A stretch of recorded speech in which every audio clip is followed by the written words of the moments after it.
Hello everyone, welcome to the stream, nice to have you all here. And it seems like it still takes some time until the show starts, so we'll probably have to find a way how we can get over the time until it starts. Pretty curious what we will see, what's going on there. Although maybe can reduce the music there a little bit. And yeah, I also already liked the video, always like your video. In case it is not totally misleading or bad.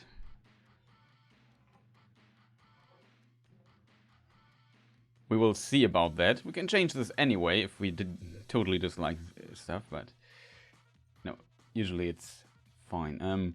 Yeah, welcome everyone. I hope you had a fantastic day. I definitely had a good day, I have to admit. And feel rested, and also just ate something just to have the power to watch all of this. And yeah, the next few days will be full of E3 stuff, so game announcements and so on. Very curious what is going on. I haven't even checked what was going on today. Yesterday we watched the Battlefield 2042 reveal trailer here too. In case people wonder, this is of course also uploaded to my YouTube channel. The other I have an archive channel where I upload all my streams unedited though, but yeah, for people just preferring to watch it there, you can find it there too. There's pretty much a lot of content there. So the Battlefield stuff, I have to admit, I really enjoyed. Was great. Also, I have to remove the title, right, from the music that was playing in the background. Pretty happy about that this exists. That is also, yeah, a lot of streaming stuff going on always in the background. Where do I have to remove this? Minutes and countdown, I think it is. Yeah, that's it. A lot of streaming stuff. I hope that the show would start. Nice, very good day here too. That's fantastic. It's also getting warmer outside, so there's that. Some people enjoy when it gets warmer. I like it to a certain degree, but I'm more a cold person. Wouldn't say cold, but for me, like the perfect temperature is around 12 to 15 degrees Celsius. So when it gets to 25 or so, I find it then extremely warm. When it goes to 30 degrees Celsius, that's just nightmarish for me personally. But yeah, I'm also, I guess, more from the north, I guess. What's going on Discord? Not much right now. So, can't say. I wanted to post this on Twitter, right? I forgot about that. So, can I do this in the background? I sure can. I'm getting a third monitor. For editing, having two monitors set up is sufficient in my opinion.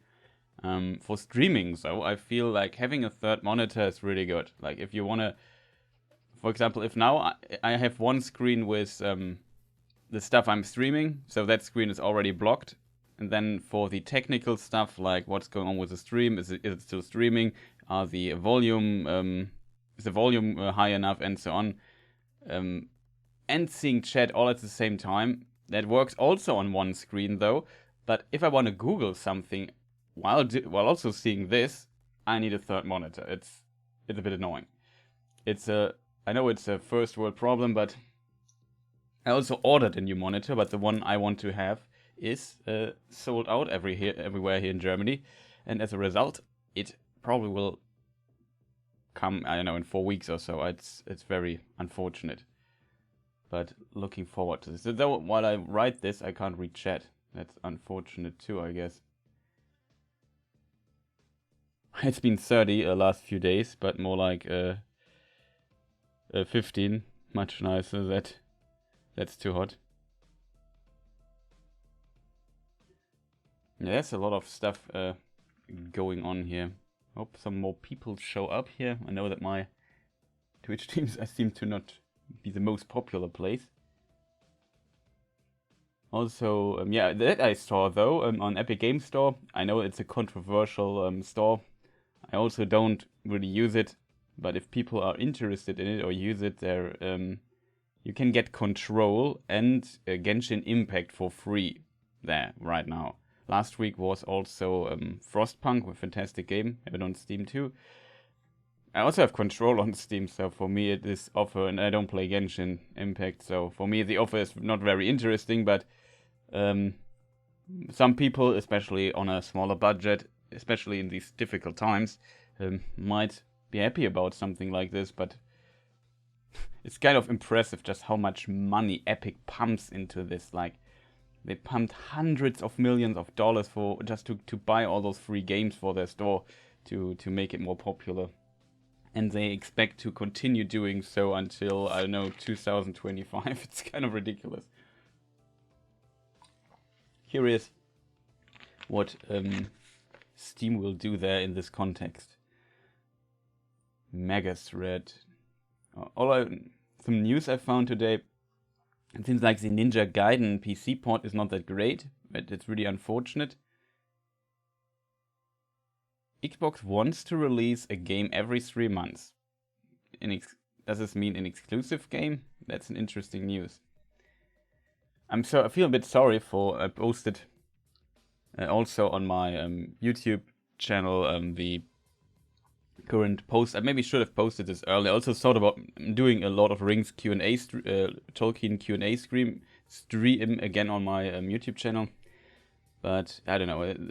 The video just consumes a lot of energy and time currently that I'm working on, and I'm really happy when it's done, because I hate making videos that are this long, because it feels like you work forever on them, and at some point you have other projects in your mind you also want to do, and then you have a conflict. Okay, do I work further on this video, or do I do this and this and this in the meantime? But doing so results in delaying the video further. You know what I mean? It's just, it's an endless circle of delays then, and that's never good.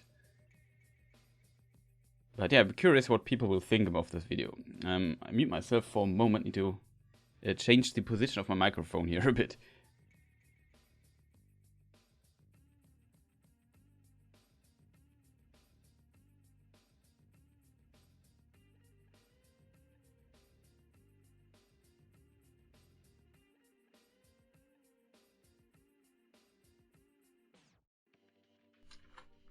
Okay, I'm back.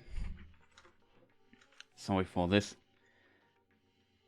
Yeah, I upgraded my sound stuff a while ago, at the beginning of the year, I think, and struggled with the fine-tuning it at the beginning, but now I think I'm pretty good to go.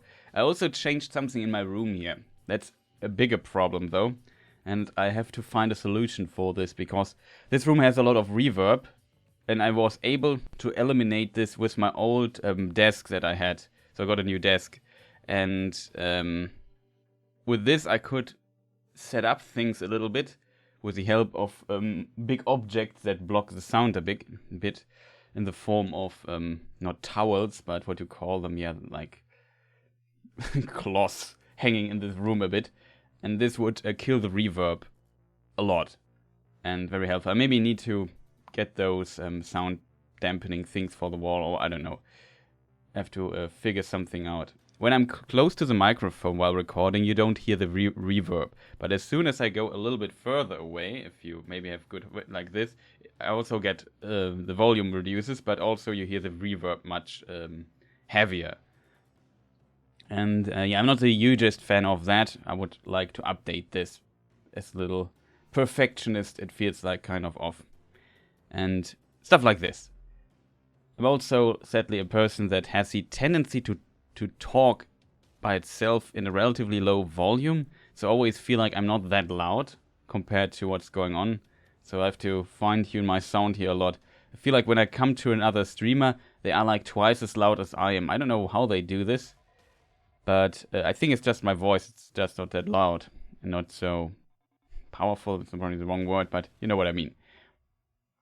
Just from the bass, I can't get much louder. I can get a little bit louder if this should be a problem, but yeah, we will see. You can tell me. I still have some options. I could go a dB +1 or something. It would be like this. I know. Maybe that's better. But it's also a compressor on it, so it shouldn't affect the stuff too much. Whatever. We will see how it works during the stream. Sadly, I expected it to start at 19:30. It seems like I was wrong. Maybe I can show you the schedule stuff. I found an interesting thing online with all the fantastic schedule stuff. Maybe I can show it to you here on the screen. Come on. You want a dog? It's dog. Okay. So here it is. I hope it works. Just double check. Yeah, it works. So here we have this fantastic little list with events going on. I have another one. You can post it in chat too if people are interested in this. And there's a schedule. However, on this here, they say what's going to happen. So we are here. There's IGN had a pre-show to this. Okay, didn't know about this. But yeah, this is the the Summer Game Fest.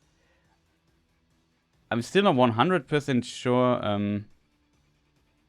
what's going on with the Summer Game Fest, but according to this list here, there are 12 world premieres.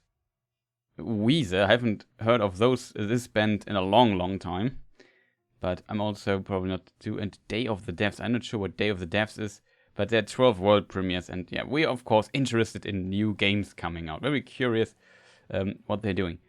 What is this? Summer Game Fest events go live? No, we don't. I don't want to get notified by my browser. All good. Is a Summer Game Fest? It's the Jeff Keighley. Here it is. It's the Jeff Keighley thing. So this is the show of Jeff Keighley, and he gets some partners. Very curious what they will show. Pretty curious about this. But it seems like it starts not right now. So SGF, Summer Game Fest, kickoff. Okay, it says 20 o'clock. I just memorized it wrong. I just saw, okay, was it 19:30? I had 19:30 in my mind, so that's why I started the stream maybe a bit early. But yes, so there's that. I would like to restream this.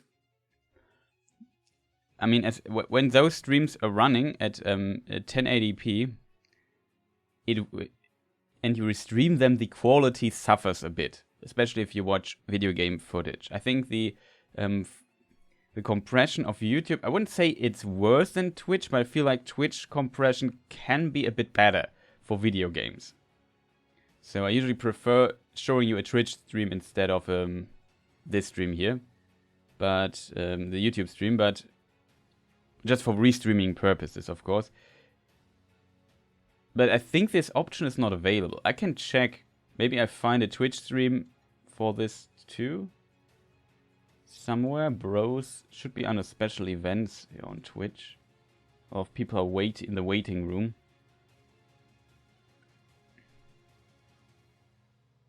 Oh yeah, the Game Awards is a channel of it. So in theory, if I wanted to, we could watch this on the Game Award channel.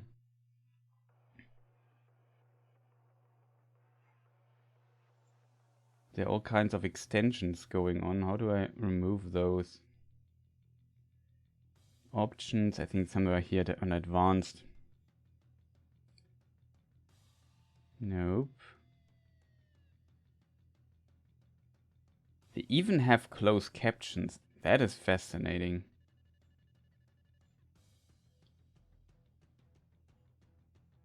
What are the options there? That's probably just for English subtitles.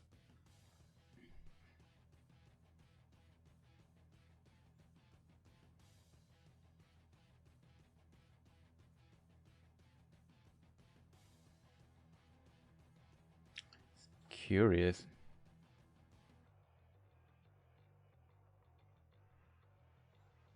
There I can remove the visibility. No.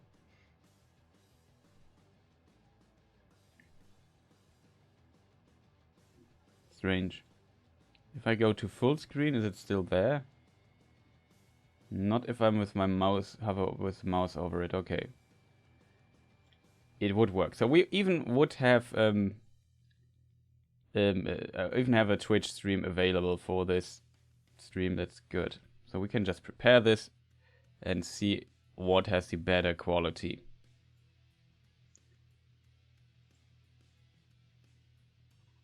Maybe Twitch has a better quality here. We will see. I also want to let me just go into the other thing. I could just create a Nightbot command for the channel. I think I have one, but I'm not sure, so I have to look for it. So many Nightbot commands at some point. Oh, it's not, it must be something like stream or so. Maybe or source.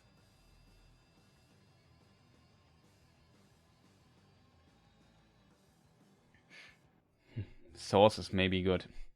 I like that.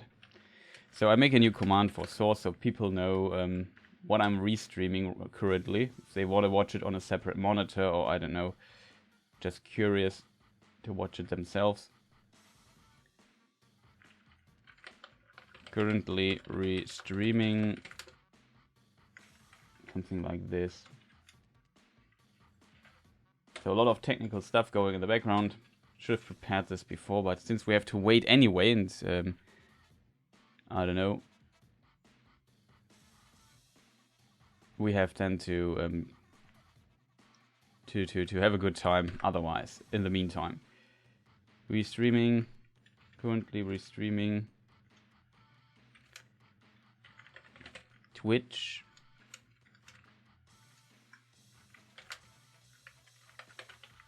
YouTube.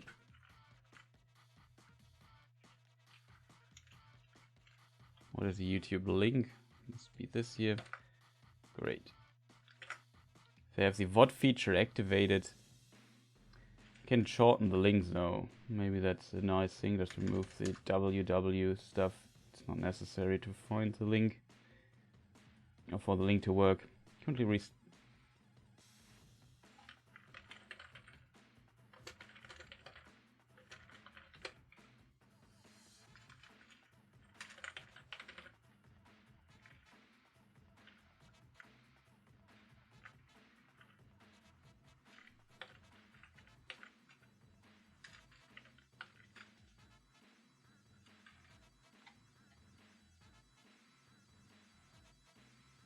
Okay, that should work. Maybe I add this to have to add this to my YouTube Nightbot too. So let's try it out. Everyone can, if it's interested, can. Yeah, it seems to work.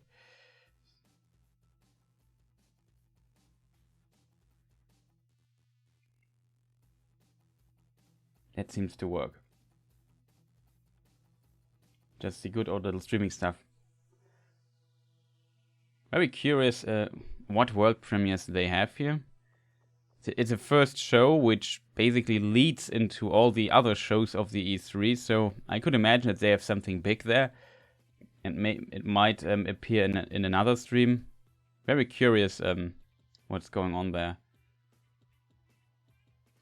Jeff Keighley is the dude who also usually does the Game Award shows. What did I want to do in the background chat? I just forgot. Oh yeah, I wanted to edit my... I'll kill the Nightbot, whatever. I wanted to edit my channel. So we have a new command. I just put it into the command list here for my channel. Really quick.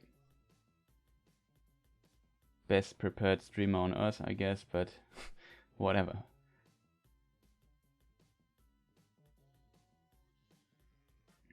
Now all I need to do is knowing the alphabet, which should be possible, I think.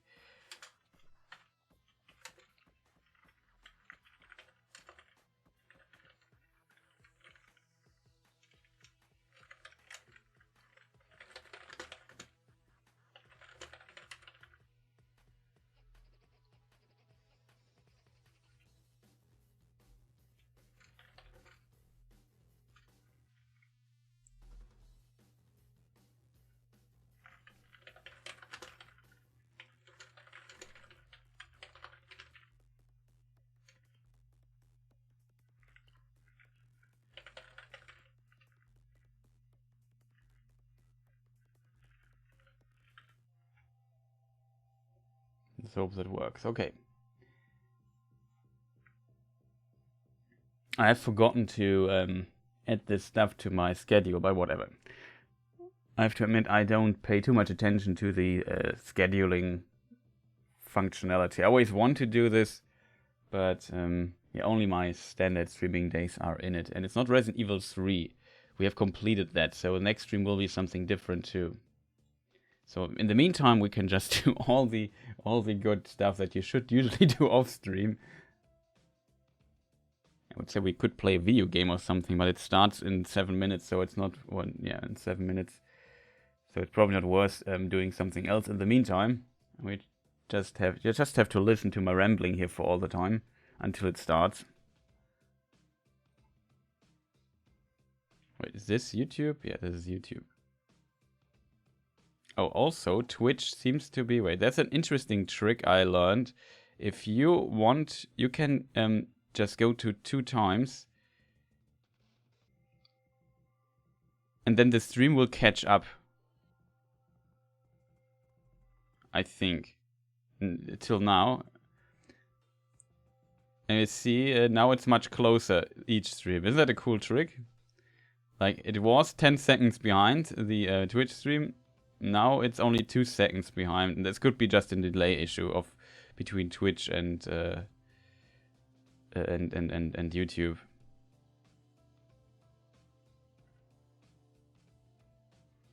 I know this trick. It's kind of funny. There is on Twitch and probably also on YouTube. There is the not tendency, but there are people. I don't know how it's not like I watch this on a frequent base or anything, but sometimes you watch a streamer and then he hosts another one or rates another one, and yeah, I had it one time that was explained because they tried to get Pokemon cards, I think. And there was like a stream, and you have to a very short amount of time where thousands of people go in and try to buy like a pack and hope to boost the pack, and then hope that there are very valuable cards in them. And to be the first, they use this technique to have a little advantage over the others who might be a few seconds behind, so they can see a code or link or whatever a bit faster than they can. Get a little advantage here. It's kind of ridiculous, I know, but here you learn something. Also, it's a pretty cool feature that YouTube has. I have to say, even though some might argue that the streaming quality of Twitch is a bit, tiny bit better, for games at least, I wouldn't say it's perfect too. The exception is though when you would stream at 4K, then I think the YouTube quality just is much better. Obvious, especially if you only restream it at 10p. You just see a difference in quality, in my opinion, then. However, what I like about the YouTube stream is that you can go back so easily. On Twitch, I would have to click, like, if I missed something or something funny happened, I want to see it again, I would have to create a clip. So click on this button here and then search it, and the thing is just much more difficult than on YouTube, where I can literally just press a button to skip 10 seconds or 5 seconds back on my keyboard. That's just, my opinion, much cooler. Also have features like the playback speed and so on. Could deactivate annotations here. If there are closed captions and you activate those, for example, you put them into, you activate the English captions. You can go in options, I think. Is it on options? There is a way. Where was it though? Forgot. You can activate the options, go on settings. It must be on options, right?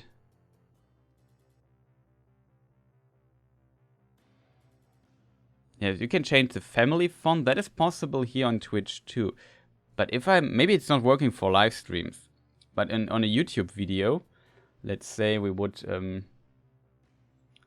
watch some YouTube video. Let's pull a video of mine, of course.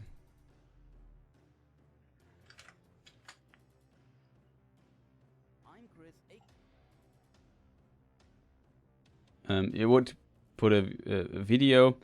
I think, yeah, I always have closed captions on my videos. It's probably a good choice. You can also click on auto translate and then say you translate it back to maybe my native language or whatever. And it just, if you have English captions that are actually decent, this and the Google Translate is decent for the language, and it's quite decent for a lot of languages by now. Yeah, you can see.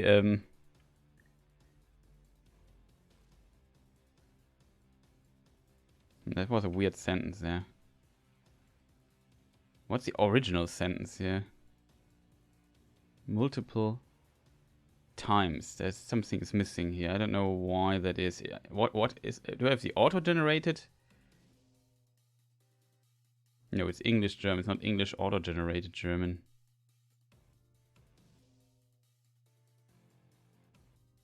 Multiple times by now. Strange. I think, yeah, however, it is not bad. That's that's all I wanted to say. It's working decently.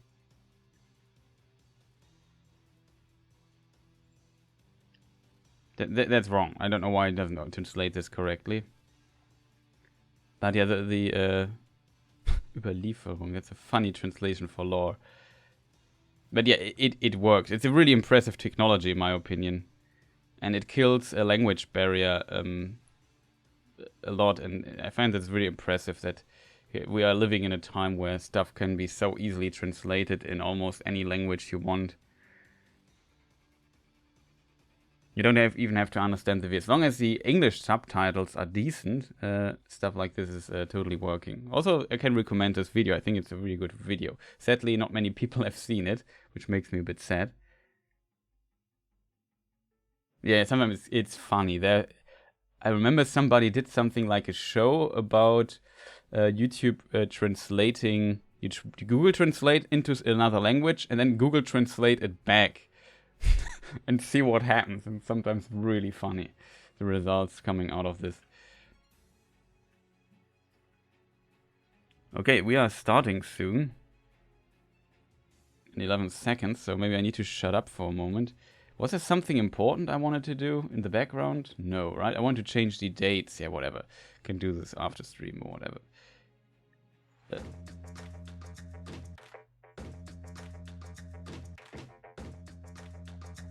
Here we go a bit louder, right? If it's too loud, just let me know. Okay. I told you we'd start right on time. Hello, everyone around the started world, right and on time. welcome to Summer Game Fest Kickoff Live, presented by Prime Gaming. I'm Jeff Keighley, and buckle up because we've got a big show for you filled with new game announcements, world premieres, updates on the games you play every day, some surprises, and special guests, including Jeff Goldblum, Giancarlo Esposito, and performances by Weezer, Japanese Breakfast, and the Sonic the Hedgehog Symphony Orchestra. Yes, that's really a thing. Now, like a great video game, there may be some twists along the way today, and just wait until you see what we have planned for the end game. That is all I'm allowed to tell you right now. This is just the start of a big Summer Game Fest weekend of news and updates for fans, including live-streamed events from publishers like Xbox and Bethesda, Square Enix, Ubisoft, and more. You can head right now to summergamefest.com to track all the events, and believe me, there is a lot of great stuff coming your way. But today, we kick things off with a big 90-minute cross-industry showcase. 90 minutes. Platforms and rivalries aside. We will have updates and news for you, no matter if you play on Nintendo Switch, PC, PlayStation, or Xbox. The biggest games in the world will be here, and some of the smallest ones too, made by emerging voices and developers from around the world who represent what's next. Thank you so much for tuning in and kicking off Video Game Summer. Well, let's begin with a brand new game announcement. You're about to see the world premiere of the next great adventure from Gearbox and 2K. Okay, Gearbox, that's interesting.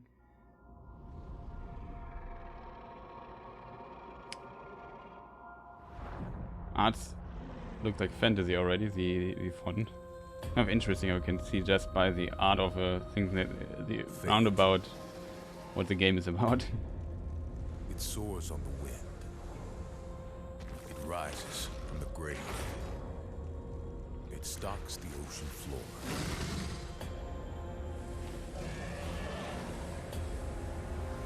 You cannot hide from fate. The art style is Borderlands-esque. Make your own. Okay, so it is Borderlands.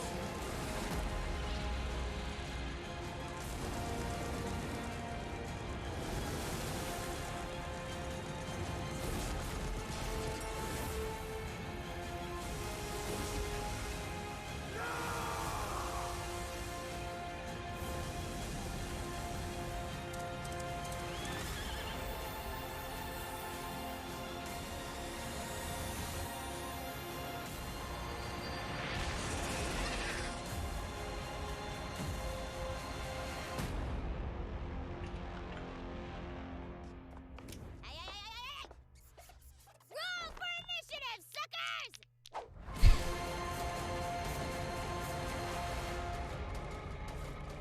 Tiny Tina's Wonderlands. Okay, that's funny.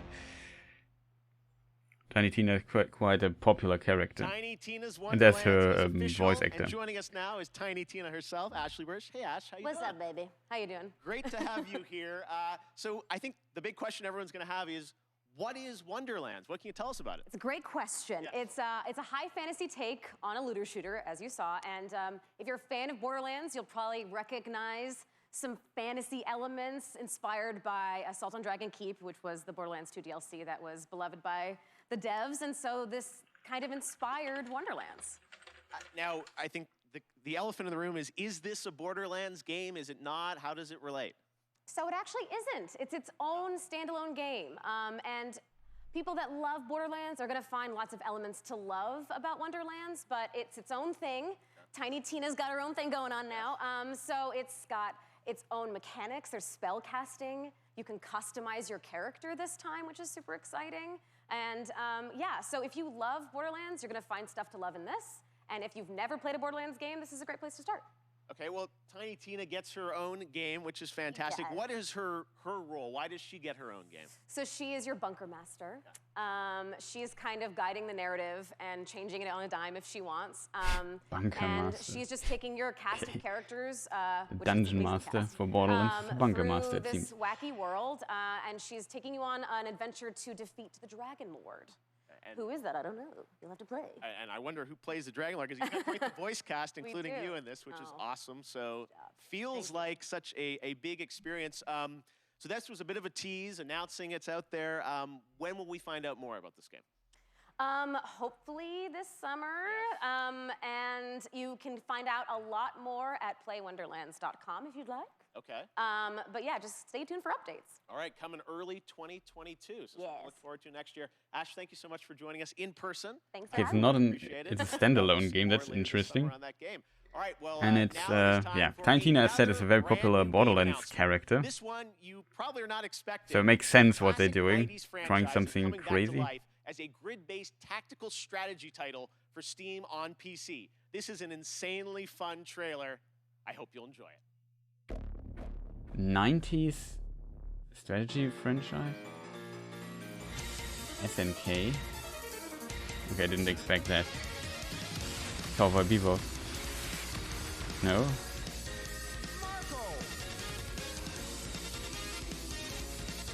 Cowboy Bebop is not a thing. Oh, that's...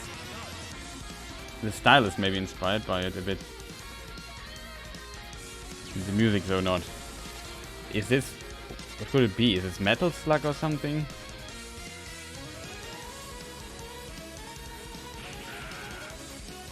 I think it is. Was Metal Slug by SNK? Curious now.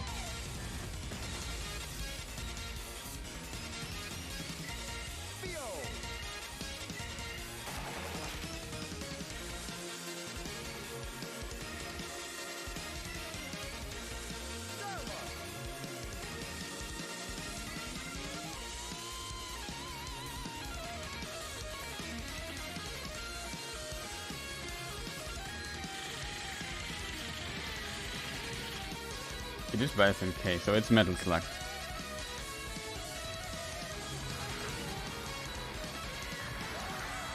Okay, that's cool.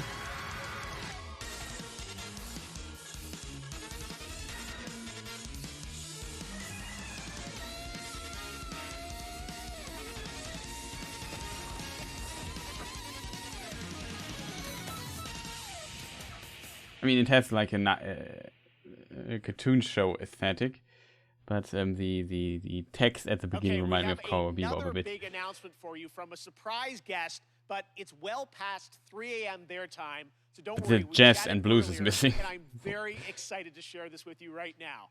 Hello, mystery guest. Mystery guest? Oh, no way. Hi. Mr. Kojima, it is so good to see you. Thank you for joining us from Tokyo. First of all, I just want to ask, how are you doing? How are you feeling? How are things right now over there in Japan? 東京ではですね、まだ非常事態宣言っていうのが出てて、ちょっとコロナの、患者数が増えつつあると。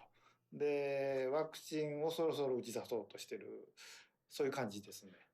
Well, we certainly hope that you're going to get your vaccine soon. Let me ask you, as a creator, how has this past year impacted you?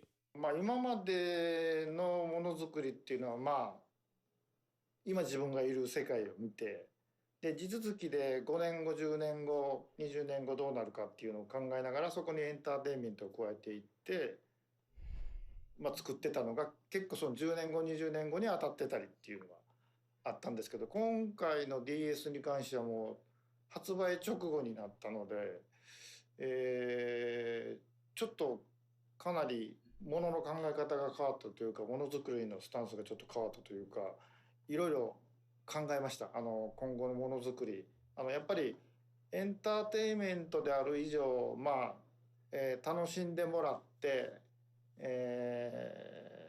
そのプレイヤーのためになるものを作りたいっていうんですけど、こんなにも早く時代が追いついてくると、ちょっとなんていうんでしょうね、フィクションじゃなくなってしまうので。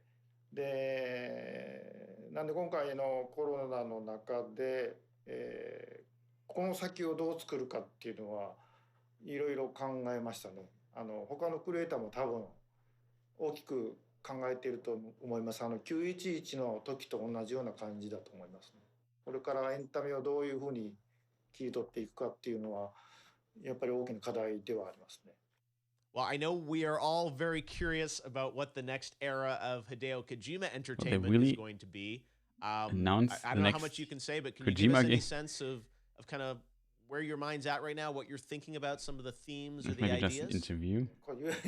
言えないですけど、今までのような、一歩一歩進むものじゃないんですよね。やっぱりその911の時もそうですけど、このコロナでガラリとあらゆるものが変わっていく、ものすごいスピードで変わっていくんで、そこでエンターテインメントが遅れを取ってしまうとダメなんで、それをどうするかというその予測ですね。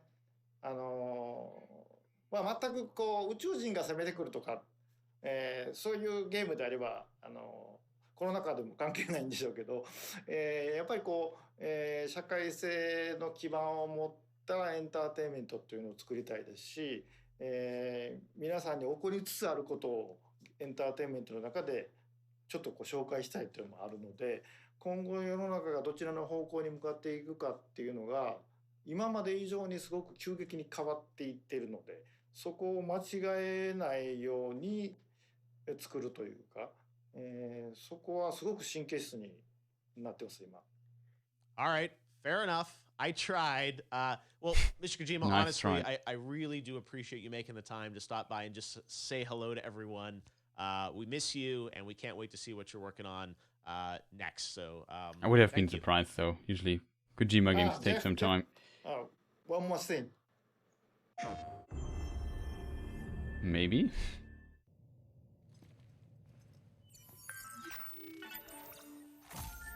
Oh, that's trending. Mr. Bridges.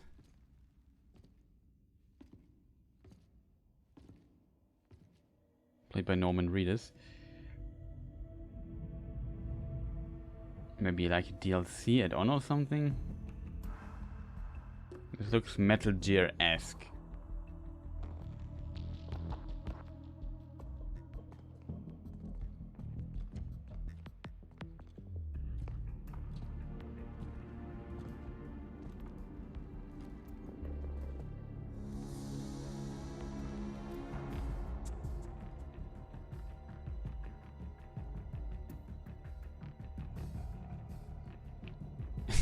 No way.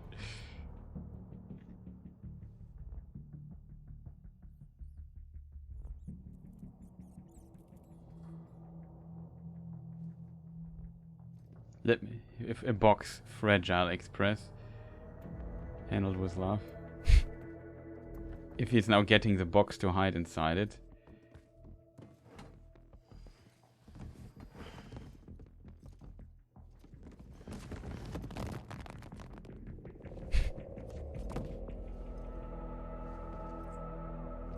No way. That's insanely funny.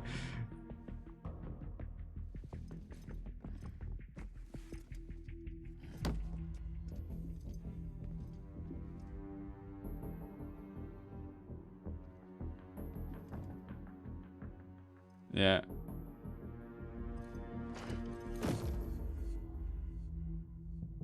No, that's not just right yet. You have to move it a bit.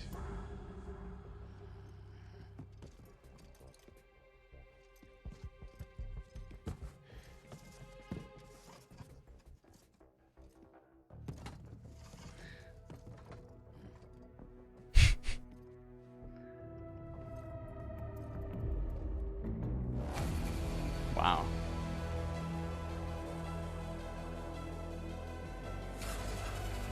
Director's cut. This might be the PlayStation 5 version of it or something. Or there's just more to it. I don't know. Yeah, Death Stranding Director's coming to PlayStation 5 soon. That's funny. You see. Have it. Death Stranding Director's Cut finally confirmed. I hope I make it into the Director's Cut. I'm told the full reveal is just weeks away. Stay tuned. All right, next. It's my honor to welcome to Summer Game Fest friends with Hideo Kojima, so he's also in the other game, in the exploring the world of original game. And has been in games like Call of Duty Black Ops 3. And we're thrilled to have him here at Summer Game Fest. Jeff Goldblum, how are you, my friend? Oh, let's shut up for a moment. So much, Joffrey or Geoff or sorry, I think it's Jeffrey. Hey, maybe it's Jeff. Hi, Jeff. Thank you so much, sincerely, for having me here. I'm thrilled to be here. Hey, I was watching your show, and I was wondering if there might be some video game world premieres, as you say. And sure enough, yeah, there is. There is. Yes, we do like our world premieres around here. Any chance you brought one with you today? Well, it's funny you should say that. Yes, you could say, yes, I do. If you don't mind, I've got something here. I'm going to read it on this. There's a little bit of a teleprompter that they're putting up here. So I'm going to read something because I don't want to get it wrong. I'm very meticulous about this. So here's a dramatic reading of this game announcement. Ready? I'm going to make the game announcement right now. Hello. I'm here to welcome you to a very different world. It's going to elevate you to new heights. It's going to submerge you to new depths. Maybe even challenge you to control chaos. Actually, it's going to certainly challenge you to control chaos. It's a world so-called evolved. Take a look at the, you guessed it, world premiere.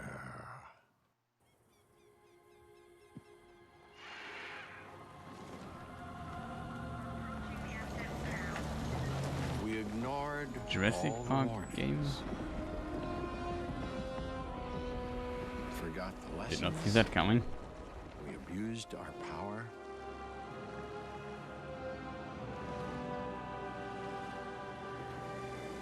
We played with genetics like it was a toy.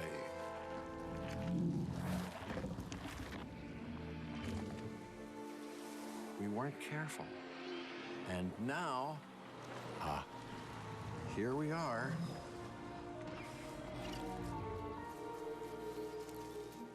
This is a very different world.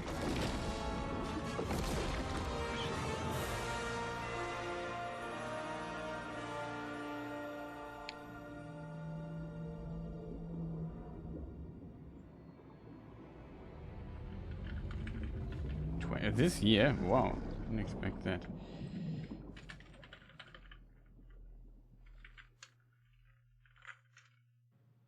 All right, this performer's new album, Jubilee, is out now, and her book, Crying in H Mart, is a New York Times bestseller.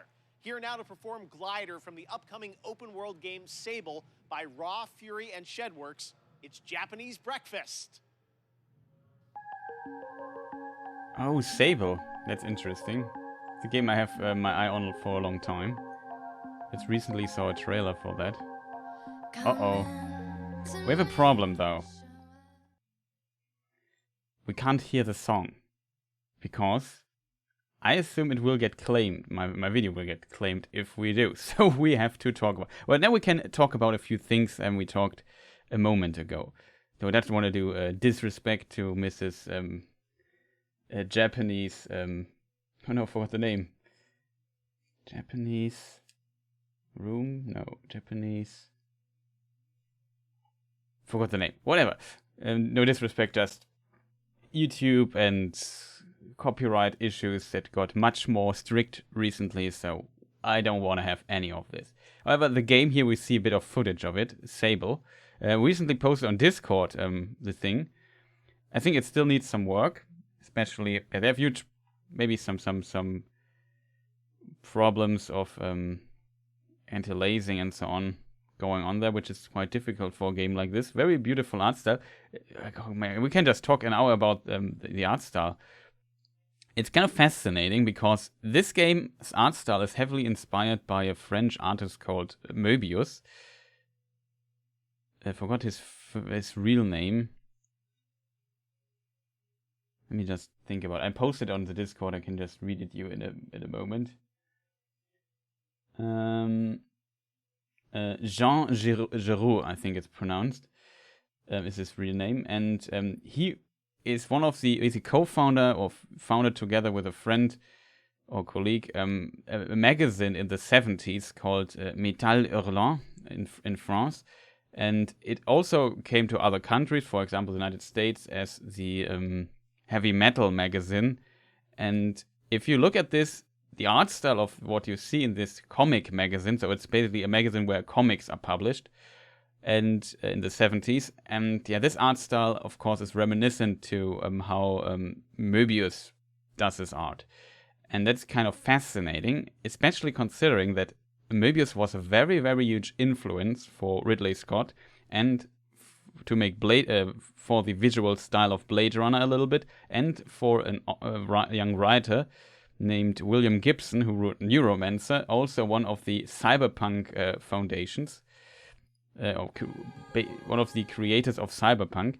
And yeah, this is heavily tied, and they were both influenced heavily by this, even though most people don't know it. Beautiful. Thank you, Michelle. So just turn up the volume again.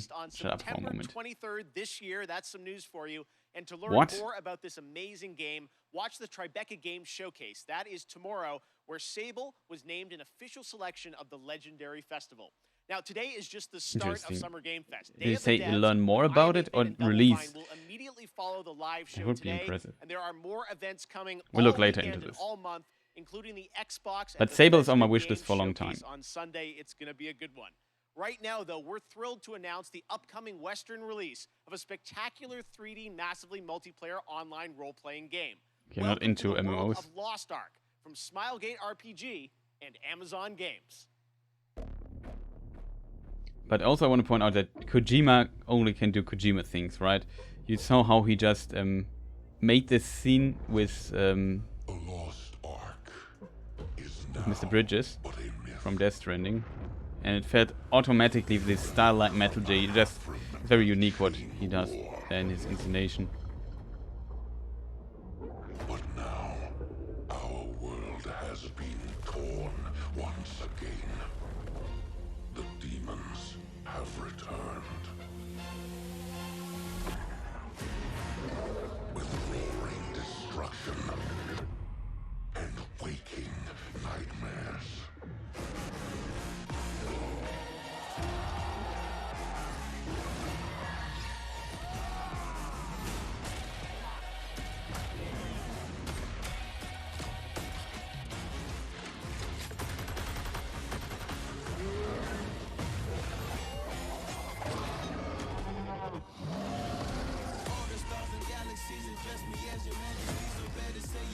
Uh-oh. Trailer music. We just reduce it a little bit. It's so annoying that you can't listen to music when they have like some songs where you have the feeling something is licensed. That it might be a very big problem. Some developers get license rights that's possible to publish on YouTube for some time or whatever, so people who stream this don't get into trouble. But it's a bit annoying. I don't care too much about my video getting claimed on the other thing, but I also don't want to get into too much trouble, so try to look out for this a little bit.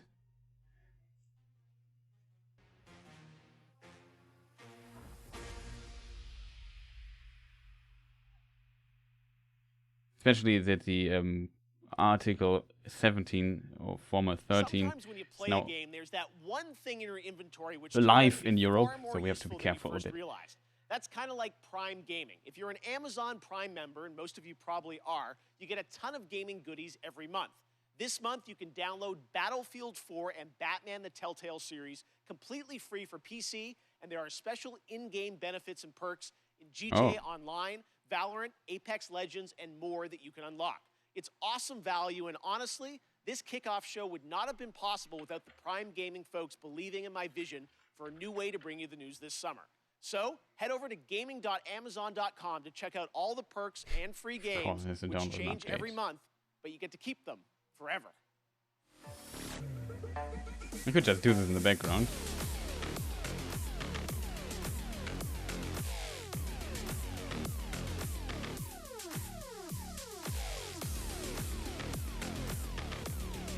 Many people I think don't know, when they have Amazon Prime, you can just install like a client and get free games. Might not be the most interesting games, but it's free games, I guess, so can't be that bad, right? Okay, right now I'm honored to be joined by Johanna Ferris, the new GM of Call of Duty. Johanna, it's so great to have you with us here on Kickoff Live. Everyone is so excited about what Call of Duty's been doing with all these seasons, and I know looks like next week, June 17th, Season 4. Yes, we're super excited. We're super honored to be here, so thank you first and foremost to that. It's just such an amazing time for Call of Duty. We're experiencing such transformational growth and dynamism across the entire brand, you know, from premium title releases to everything we'll talk about today, with Warzone, with mobile, with esports. So it's just super incredible, all the work, and shout out to everybody in the Call of Duty family who makes it happen every day. Yeah, no, you've been, I mean, I know Season 3, it was like, you know, Rambo, Die Hard now. Who knows what's in store for Season 4, but you guys, you know, continually update the game now with new stuff. Season 4 is coming next week. What can you, this is first info on it, so what can you tell the fans watching around the world? Yeah, we're stoked. It's jam-packed with new content across Cold War and Warzone. You know, you've got new weapons, we've got new maps, we've got badass new operators. I'm super excited about the hijacked gulag. We've got expanded zombies content for everybody who loves that part of, you know, the gameplay experience. So we're thrilled, and I'm excited to bring it forward a little bit here today. I know, we've got the first look world premiere trailer of Season 4, so let's take a look at that now. Okay, just read that there seems to be an animated show, Lord of Rings related, called The War of the Rohirrim. Get to live. You understand? We'll look later into this. I knew you were a smart one. Secure the site. Cold War just turned on.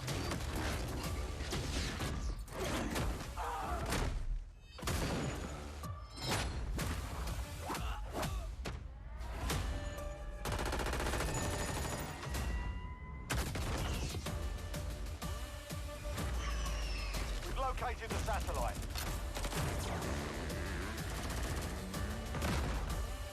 Raptor 1, my team's about to be overrun. I am death.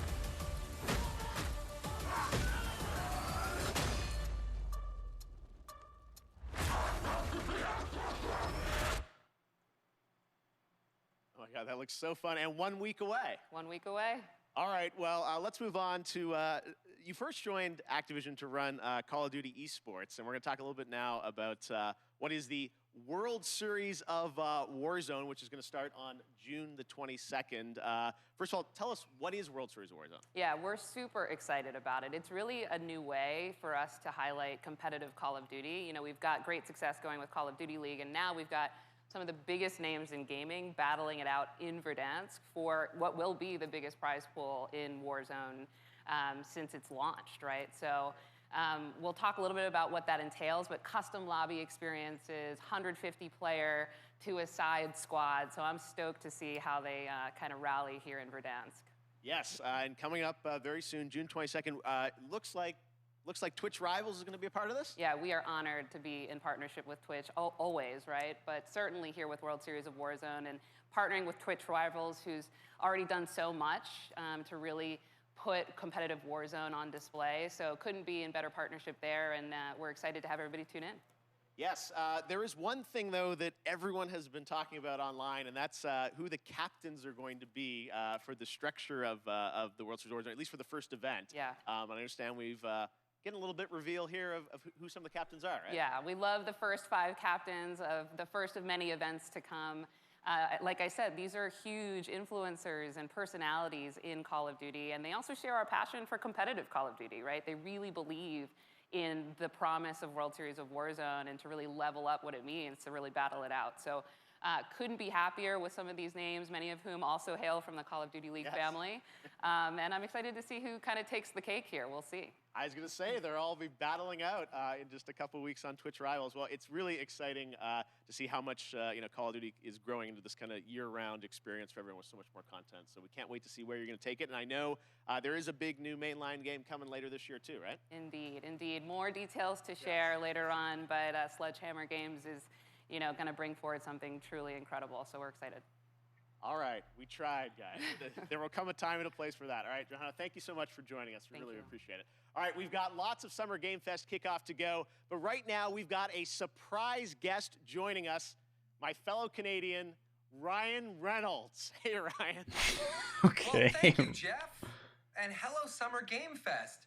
Now, I know what you're thinking, and no, I'm not here to announce I'm the star of Elden Ring. I think. Instead, no, I'm here to talk about good old-fashioned movies. Wow. You remember those things? Don't play with our feelings, Ryan. Look, I have a new movie coming out August 13th called Free Guy, and in this movie I play an NPC character in a popular open-world video game until I break free and I realize that it kind of sucks to be a lonely background character on an endless walk cycle. So now here's one of those world premieres. It's a first-ever look at our cast on the big screen this August, and honestly, it's been so long I can't even remember who's even in this movie. I didn't say that. I'll cut that out. Yeah, I'll do it right now. My name is Guy. I thought I had everything I needed. Oh! Mondays, am I right, Joe? You said it, Guy. But then I met her. Uh-oh. Put these on. Oh my God! What are these, trick glasses or something? Guy, there is no easy way to say this. This world, it's a video game. You're not real. Please stop my... And the guy responsible for this world is going to destroy it. Are we talking about God? You've met God? Yes, he's an absolute troll. Trolls exist. We can save our world, but we have to fight together. I don't even know what's happening right now, but I love it! That actually hurt my hand. I have 3 words for you. Blue shirt guy. This guy is outskilling all these players. Oh, that's Ninja. Like this. Wow. Who the hell even knows who this blue shirt guy is? He's also really cute. The game wasn't even made for someone like this. Terminate him. Nope. I can't go! die! I'm never gonna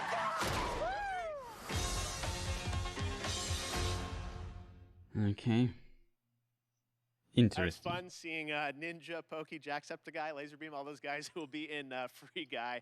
But what about Brian had Elden to say Ring? it. I can't say it yet. All right. Up next, it won multiple awards at the Game Awards, and Among Us just keeps going. Now it's time to hear from Inner Sloth on what's coming next.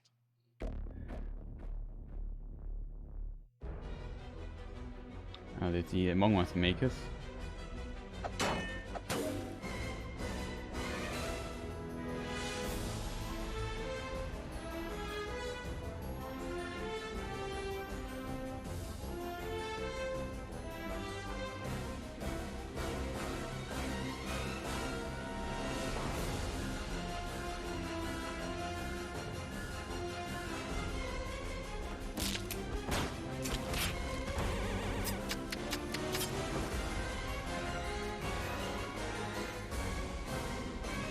I really have to update a bit, I think, for the hype about the game is dying a bit. Always difficult for developers. Lots to of get fun suddenly ahead. very And successful. speaking of Among Us, last year you may remember the very rare Jeff Keighley mask was available as a Twitch drop around the Game Awards, never to be seen again. In fact, I often hear on Twitter from people who get booted from games with the mask because folks think that they're hacked. Well, never fear, today the mask is back. Just head to Twitch, connect your account, and watch 15 minutes or more of Kickoff Live to get your very own Jeff Keighley mask once again, and then it goes back into the vault. I don't know what's going on. All right. Speaking of independent developers, Can now I do I'm this very happy too? to welcome to I have to Summer watch my Game own Fest, stream the because head this of account is indies not at PlayStation, connected to my Twitch. a legend in his own right, My with some private exciting account is things though. to share. Shuhei Yoshida. Hi, Shu. Thanks, Jeff. Hi, everyone. I'm Shuhei Yoshida, head of PlayStation Indies. What I love about working with independent developers are the new and unexpected games that they create, which allows us to offer an array of unique experiences for players. In my role at Sony, it's very exciting to get to meet with these talented studios, which sometimes can be one person or a small group of friends, to help nurture their ideas and bring them to the PlayStation fans. One example is from Finji, who has been working with Gleb Lobanov, the developer of WonderSong, to publish their new game, Chicory, A Colorful Tale. Chicory released today and gives players the chance to experience a coloring book-style world where players use their painting powers to explore, solve puzzles, make friends, and draw on anything. Check out Chicory, A Colorful Tale on PlayStation 4 or PlayStation 5 after the show. As a huge Soulspawn games fan, I totally enjoyed the beautiful 2D action-adventure Salt and Sanctuary a few years ago. The developer Ska Studios has been hard at work on a new title, which I'm proud to present to you, Salt and Sacrifice. Okay, I'm interested. Soul and Sanctuary were fantastic. Also, a very good soul, like. Our sins will catch up with us.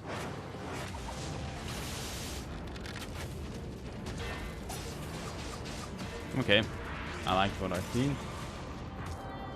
Always. Do they still have the insta-kill unicorn?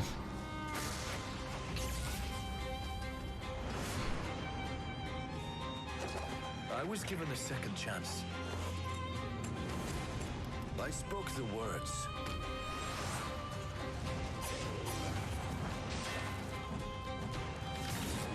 Oh, well I done. drank the Mage Bane.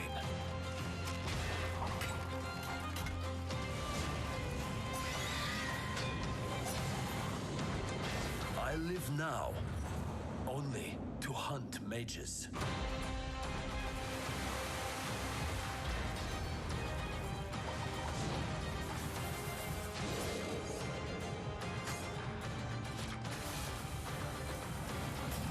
I am a marked Inquisitor. There aren't many of us. But together, We will tame the chaos.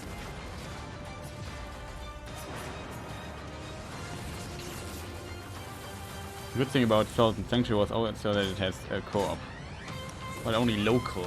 on Steam you can use the play together functionality 2022. That comes right to my list. Salt and Sacrifice. Thanks, Shu. And that's not all. Today we're also able to share with you a brand new trailer from the upcoming Annapurna and Heart Machine game Solar Ash, which is coming to PlayStation later this year. I think I have drops activated, by the way, on this channel. I'm not sure about what you have to do, but I think I just had a check mark there. You can double check if people are interested in stuff like this. Oh. Fury? No. It's the other game. By the dudes who made Hyper Light Drifter, right? Interesting.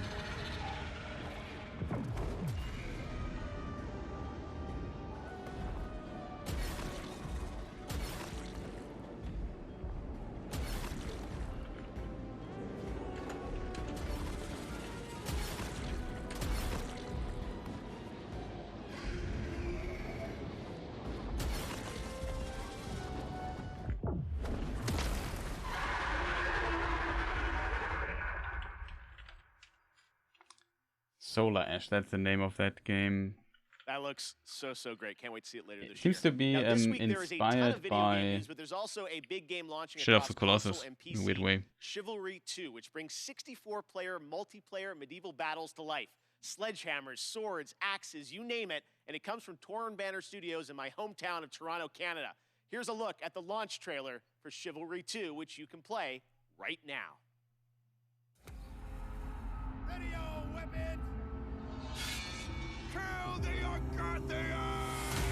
For every warrior, there comes a time when a moment will decide your fate.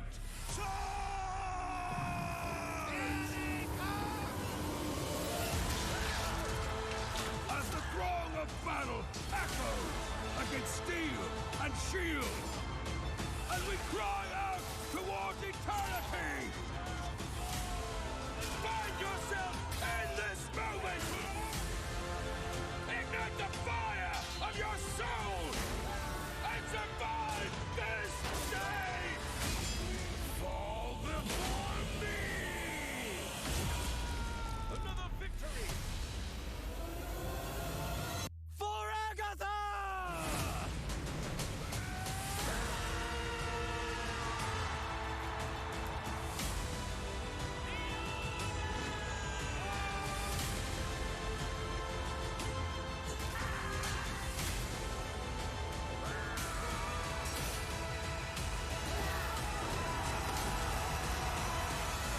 Okay.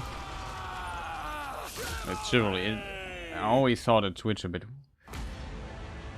Can be, I think, quite a fun game with some updates here and there. Available now, yeah. This month, Valorant from Riot celebrated its 1-year anniversary, and starting Valorant, next oh, a Monday, year June old. 14th, Wow. Prime Gaming members will get an exclusive player card to celebrate the 1-year anniversary. And a But I don't care about party Valorant, to be spray honest, through so- June 25th. This is all leading up to the release of Episode 3 of the game later this month, which will be celebrated with an epic WW Fest Unlocked Year 1 stream on June 25th.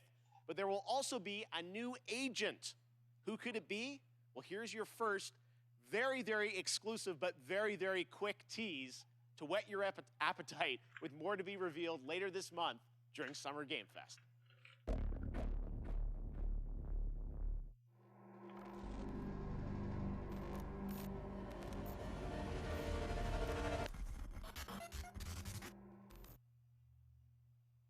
I told you it was very quick. All right, warring PMC factions face off against each other in Escape from Tarkov, the popular multiplayer first-person shooter video game developed by Battlestate Games. Today, we've got an exclusive new look at the streets of Tarkov, the new area of the game under development.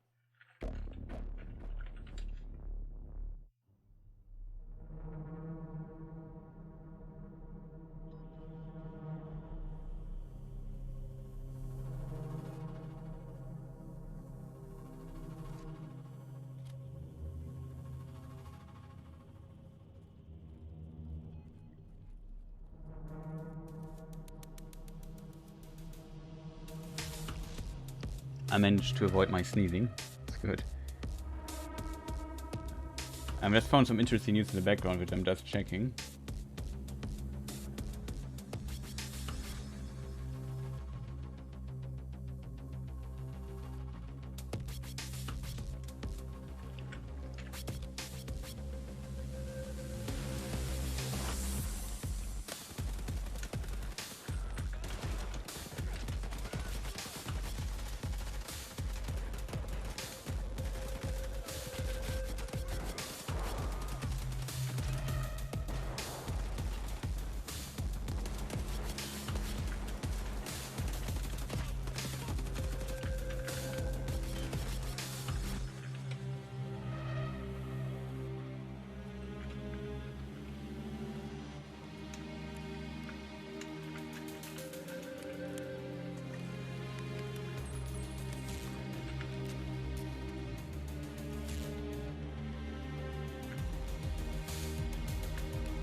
Okay. Interesting. So more Escape from Tarkov stuff. Not bad. Quite popular game too. When I was a kid, the simulation games of Peter Molyneux were some of my favorites. Adding that extra salt on the fries and the Here we come. To increase your drink sales was so devilish. Well, many of the team members behind those sim games went on to create 2 Point Studios and 2 Point Hospital. Well, today we're excited to share the first trailer for their next 2 Point simulation, 2 Point Campus. We finally said, yeah, and here's Peter Molyneux's new game. No, not again.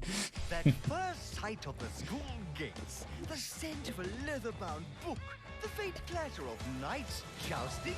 Well, I can't say I remember that part, though it wasn't the hospital I played a bit. You see, campuses are forever changing. Nowadays, education has to be fun. It can't be all work and no play, and quite right too. Frankly, the results speak for themselves. Academia has never been more appealing, more dynamic, more whatever this is. Today's campus is a place to live and a place to learn. Finely crafted by the sharpest minds that money can buy. Though sometimes you still can't get the staff. Yes, these days it really does feel as though anything is possible.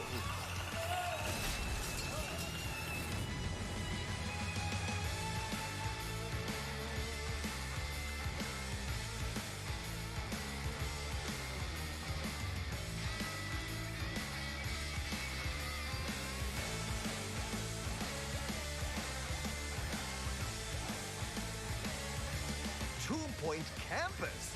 Class is in session 2022.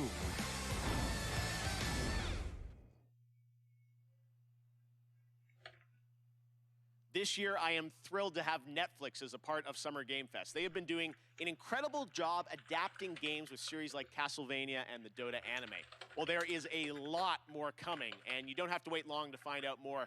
Tomorrow, I'm honored to be guest hosting Netflix's Geeked Week live stream with Mari Takahashi and Rahul Kohli.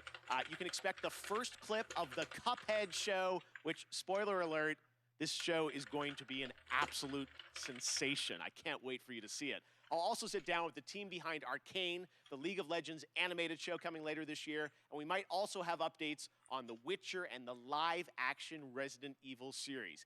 Geeked Week is streaming live tomorrow at 9 a.m. Pacific, noon Eastern. Here's a little sneak peek. What is Geeked Week? Netflix Geeked is hosting a free virtual event full of big news, exciting first looks, and the people who make the shows and films you love on Netflix. Comics, games, movies, zombies, animation, sci-fi, fantasy. Arcade, the confidential army of affairs. No rock eye, Castlevania, Stranger Things, The Witcher, and much more. The people you love from the shows you love live. Grab your devices, tuck in, and join Netflix Geeked for Geeked Week. There's so much to get geeked about. We aren't done with Netflix just yet, though. Coming up next is Smite, a cross-play, cross-platform game that continues to do some pretty amazing IP crossovers. You may remember last summer we announced the Avatar: The Last Bender one. Well, as Smite enters its 9th year, it's time to go upside down.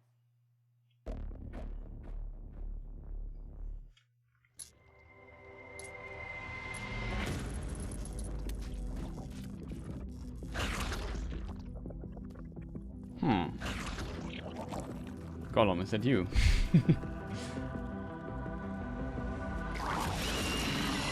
Nope, doesn't look like Gollum.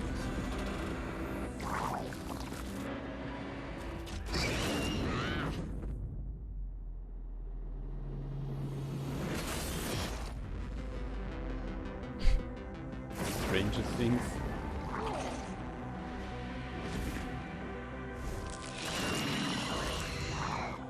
And Smite.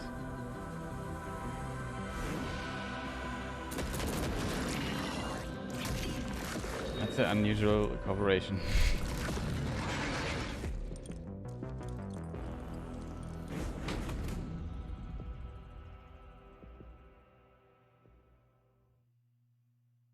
Next up, we announce a lot of games on my shows, but I think this is the first time we are announcing an entirely new game label, new game publisher. Enjoy this first look at more than 12 games that make up its initial slate.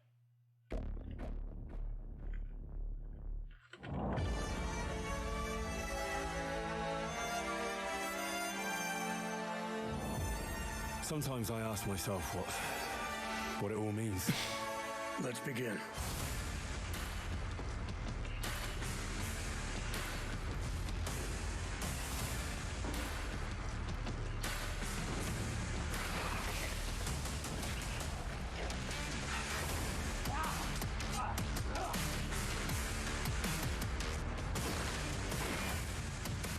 Oh, Mount of Blade.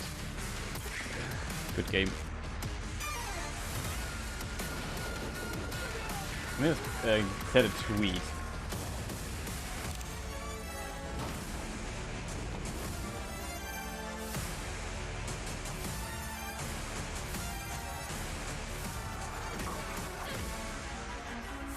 Is that who you are? My purpose makes me who I am.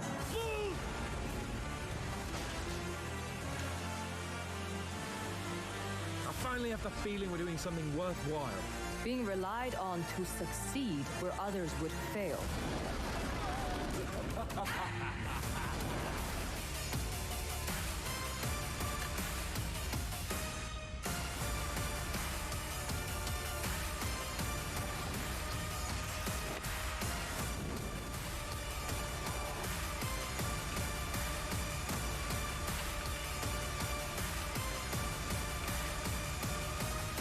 Prime Matter.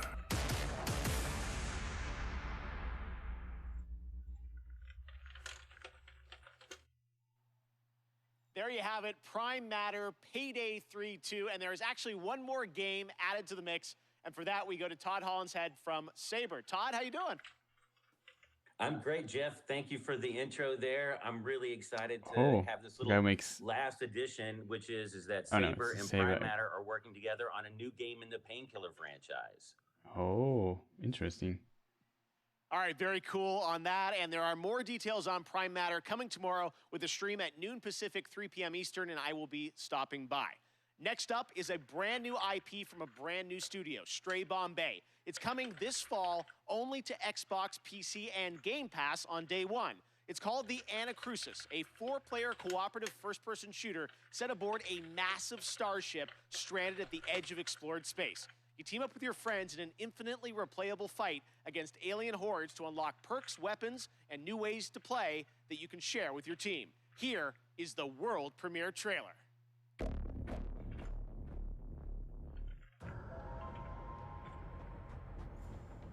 Hello? NASA! Liu! Help! Lance! Get on! Thanks. No problem. Stick together and let's do this. Is this a disco? This I do not like. I could use some help! Hit your pulse! This is not good. This is not good. What if we open the doors and run? Just run. No stopping, no shooting, just straight to the bridge. Get that flasher!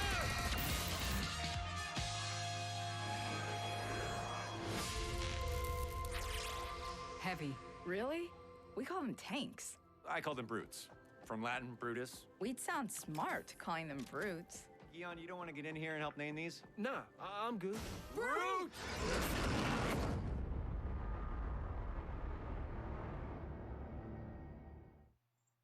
Very interesting. I can post the article in chat in a moment about the Lord of the Rings Tomorrow, anime Summer Game film. Fest for a special deep dive presentation on New World, a new open world MMO from Amazon Games set on the supernatural island of Eternum. It's finally coming out later this summer, and in the deep dive video, game director Scott Lane will take players into the mysterious supernatural island that is a world of wonder and horror. Once you arrive, it's up to you to unite warring human factions to take on a common enemy, the Tempest, who wants to unmake life. Scott and the team will detail updates to the game, including new mid and end game content, more PvE and expeditions, 5-player challenges with unique mechanics, bosses, loot, and more. 6 of these expeditions will be at launch, with the closed beta on July 20th and the public launch on August 31st.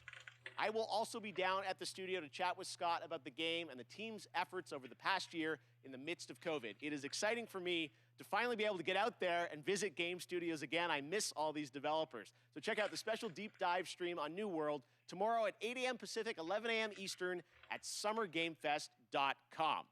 All right, well, back in 2018, Rocket League teamed up with Fast and Furious, bringing some of the saga's most iconic cars into the game. And now they are back with a twist that is truly Rocket League with Fast 9, the next installment of the Fast saga, arriving in U.S. theaters June 25th.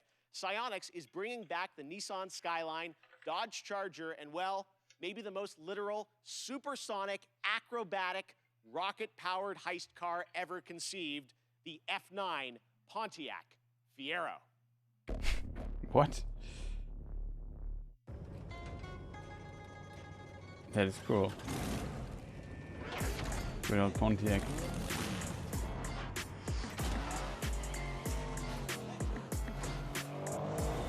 Music probably a problem though.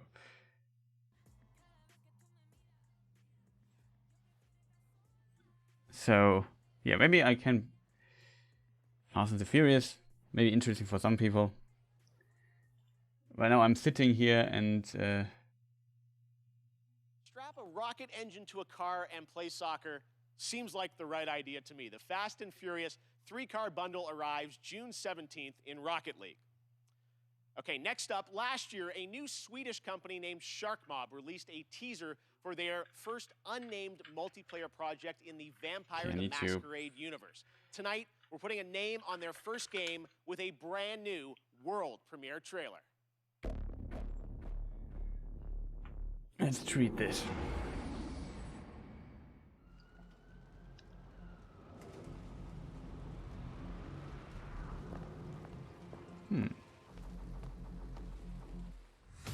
For centuries we have lived in secrecy among you, maintaining the masquerade. This game was delayed so much. Influenced your society. Curious what will come out of this. So for people curious, post it in chat. Also my list of games I'm looking forward to. Thrived among you. Until now.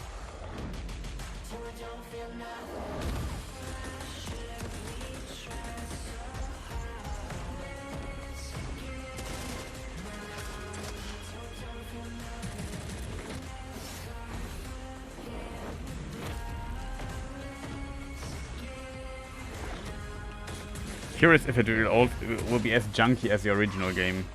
Bloodlines 1 was. Cool little game. And also had its technical problems. A lot of them. I think this game, in theory, people expected it to release already, but they delayed it so much.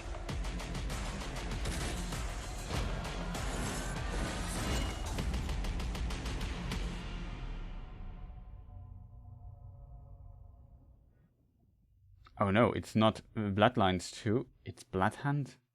It's a different game then. Can't wait to play this game, and we actually won't have to wait long. You can sign up now for the bloodhunt.com is where you go for wait. alpha PC test available on Now I'm July confused. 2nd. Like I thought for a moment, okay, this is Bloodlines. No, it is Next, Bloodhunt. the latest horror game series from the creators of Until Dawn. That's bad news for continues with the House of Bloodlines, I Ashes, think, because part of it the was Dark delayed Pictures again. anthology. Maybe it's This a... third game features Wow. American and Iraqi soldiers Really surprised by that. stranded in a cursed temple. Here's the story trailer with the exclusive reveal of the monsters lurking in the depths.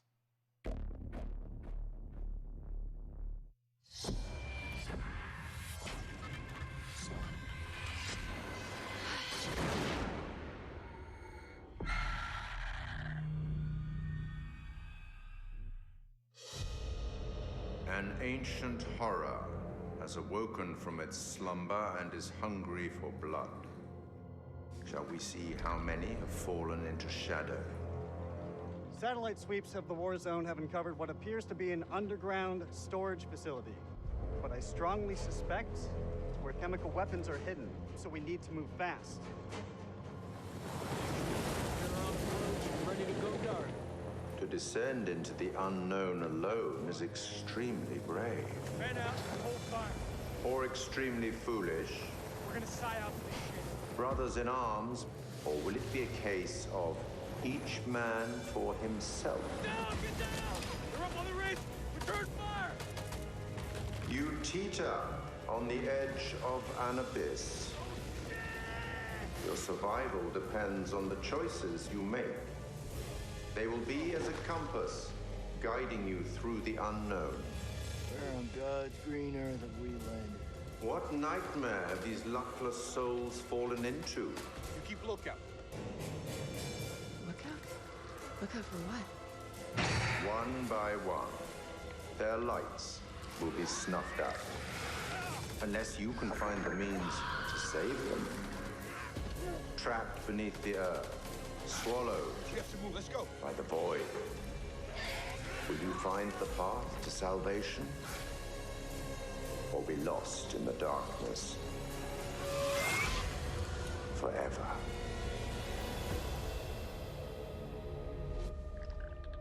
Okay, interesting idea, I think.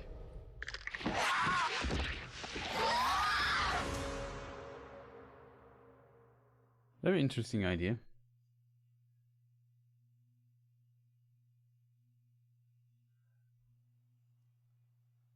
Who's making this? Who's the publisher? We need to look later into this. One of the longest, most beloved JRPG franchises in the industry is the Tales of series. Well, the latest game, Arise, was announced 2 years ago, and it brings the franchise into stunning 3D with Unreal Engine 4.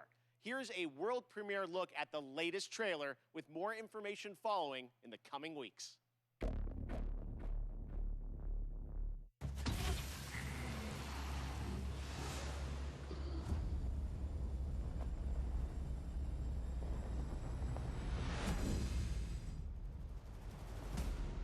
Pretty fancy place they got here. Harmony and coexistence between the Renans and the Danans. I'm Dohilim Ilkaris. Should you need my skills on the battlefield, all I care for is maintaining peace. I'm Captain Kisara of the Eldermenencia Guard. Ha! Flare Demolitor! From now on, when I fight to protect my dream. Well, this crew just gets bigger and bigger. classic anime JRPG game.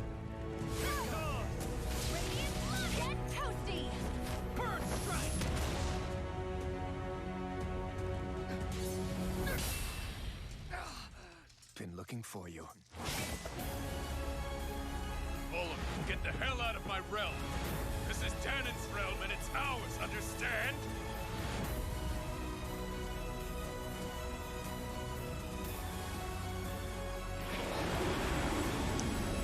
Another Tales of game. Over? It's only just begun.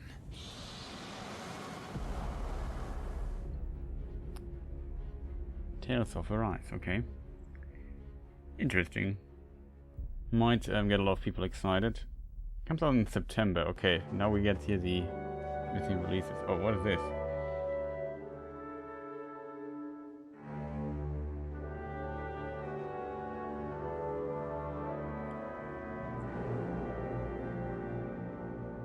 For Summer Game Fest, we have a special announcement for you.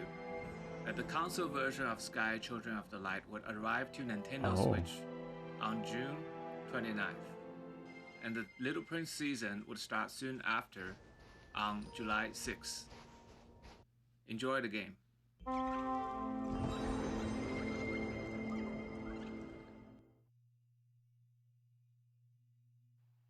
Cute. One of the things I take great pleasure in is using a platform like this show to introduce you to new developers and studios with games that deserve the spotlight. That's definitely the case with this next title from a small Swedish studio named Wishfully.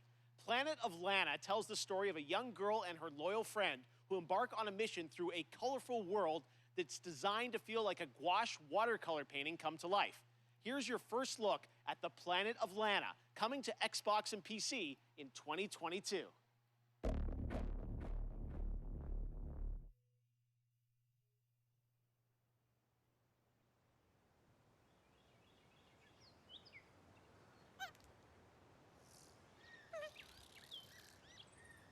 Also cute. Where's Andres when cute games are coming up?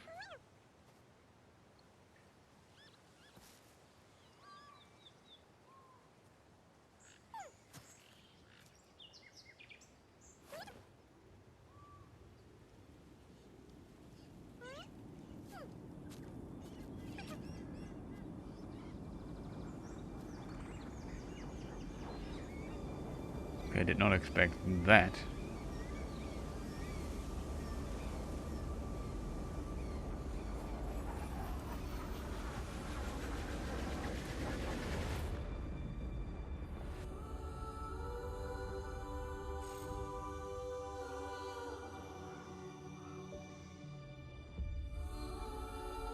Oh, hand painted. Also frame by frame hand animated, that's a lot of work. See Cuphead. Uh-oh. Cypher element, that's cool.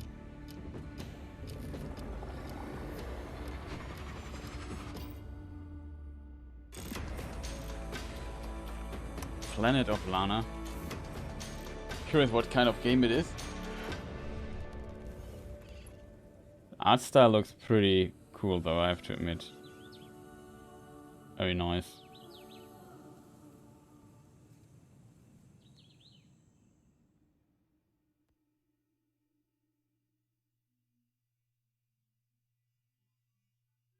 Oh, it's also on Steam.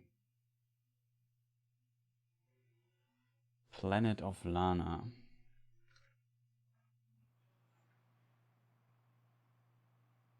Let's put it on the beautiful artistic game. Honored to have that on our show. Well, joining me now is Aaron Keller, who's the game director of Overwatch 2. Aaron, great to have you here on Kickoff Live. Oh, Overwatch 2. Thank you so much for having us here. Yeah, we are excited to learn more about what's planned for Overwatch 2. You guys recently, you had a PvP live stream that I watched, and you revealed some changes coming to Overwatch 2. What can you tell us? What's the latest? Yeah, so we recently announced that Overwatch 2's format is changing to a 5v5 team format. Very controversial. This requires a fresh look at all of our heroes in the game. It should feel new yet familiar to fans of our strategic team-based combat. Yeah, it was great to see you guys playing, and you know, long awaited for people. I would to say get a chance tanks to are get not involved happy with it. right now. And today, I know you brought us a look Or at tank some mains. skins for some of the characters, right? Yeah, the team is so passionate about updating the look and the feel of the world of Overwatch. And one aspect of that is creating entirely new models for Overwatch 2 for all of our heroes. So today we're going to be looking at 2 of those, Baptiste and Sombra. All right, well, let's take a look here, and I know you're going to tell us a little bit about what we're seeing, but it's so cool to see these characters brought into Overwatch 2. So yeah, what do we got here? Yeah, so this is Baptiste, and there's a lot of new technology that go into our models. We have new share hater tech. Initial thing stuttered for whatever reason. In order to get the look that we're going for with his haircut. He also has a glowing cape and gloves. It is a that cool kind of, supporter though. Give that medic or surgeon vibe. Sometimes I play him too.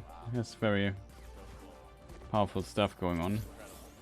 Thank you. And we're going to Sombra, I think, right? Yep, so next up is Sombra. This was a very challenging I hate look for us to update. I hate playing as Sombra. It's an asymmetrical Sombra's design. really annoying. There's so many layers of hair and clothing and technology in this.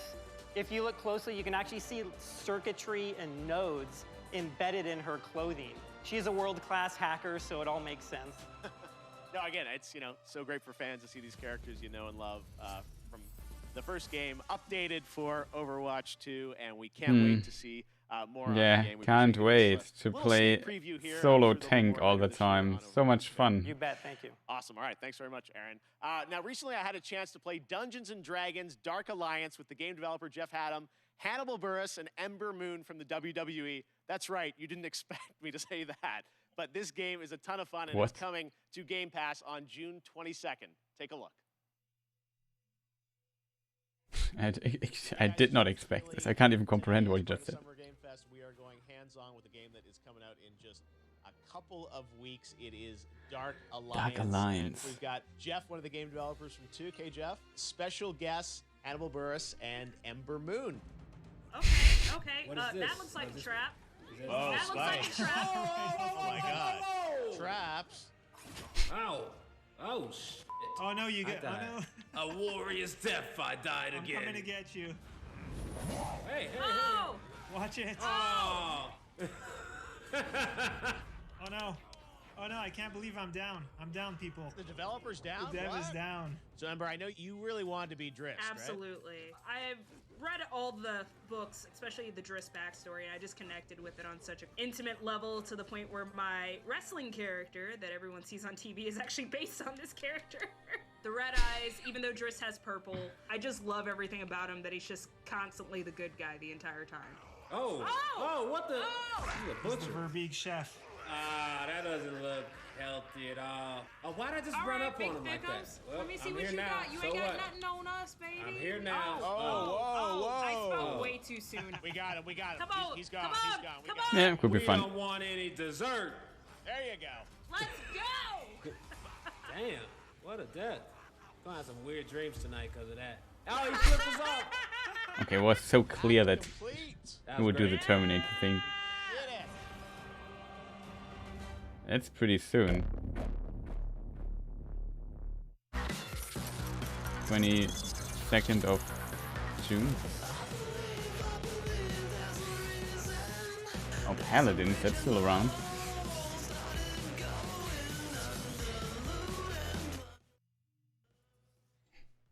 Music. Okay. What can we say? Interesting.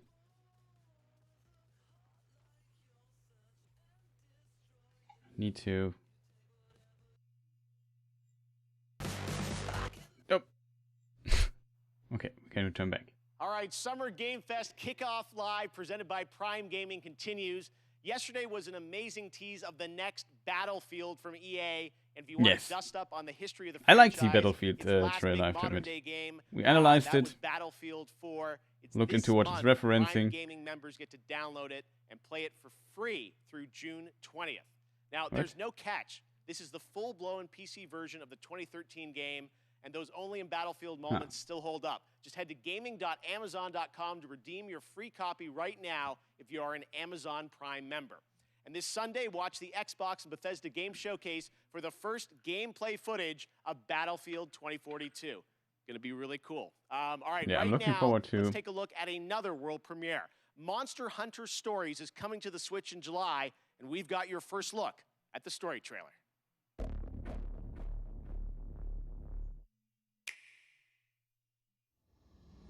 I wonder the Monster Hunter Rise thing will also be out relatively soon. Wings of ruin. You don't understand. That Rathalos is... A vastly popular game franchise.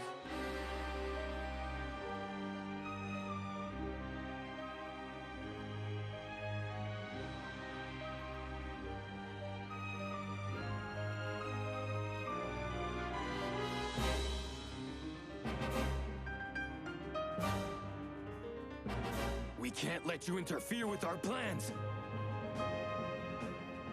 That's the monster Red Song.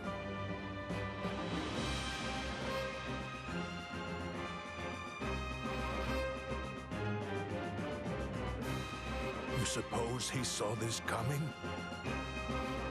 We won't let you awaken it.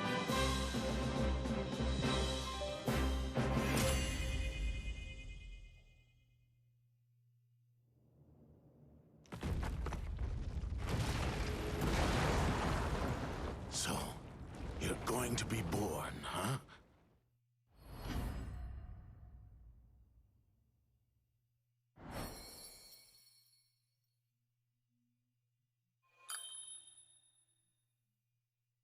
Good old amiibo stuff.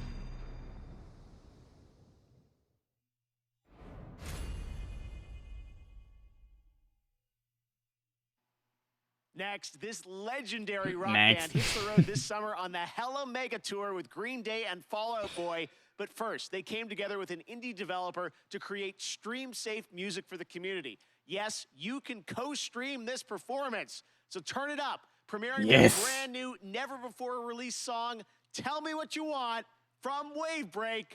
This is Weezer. We can stream this. What is this magic?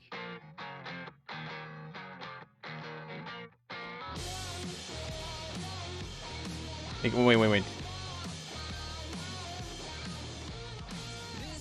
Long time no see, Weezer.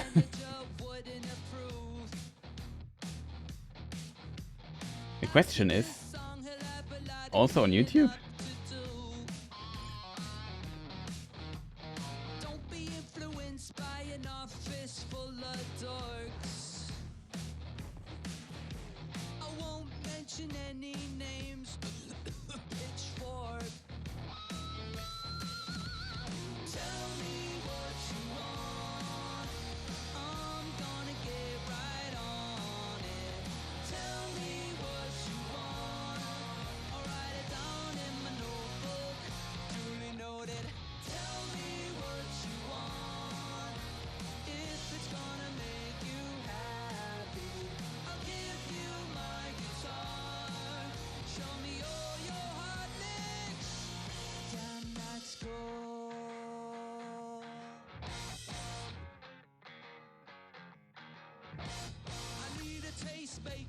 To tell me which way to go, so I could play the halftime show at the Super Bowl. Everyone's entitled to their own opinions. It would be funny if a video still gets claimed for this. Because music rights are nightmarish on YouTube.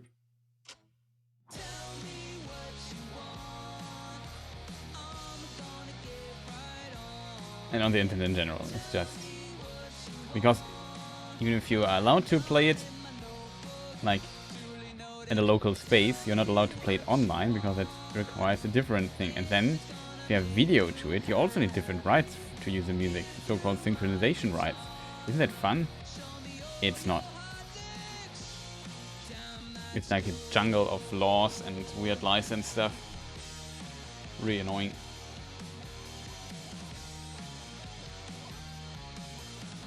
Like the people who make those trailers and show them on Twitch have a license for this, but they don't have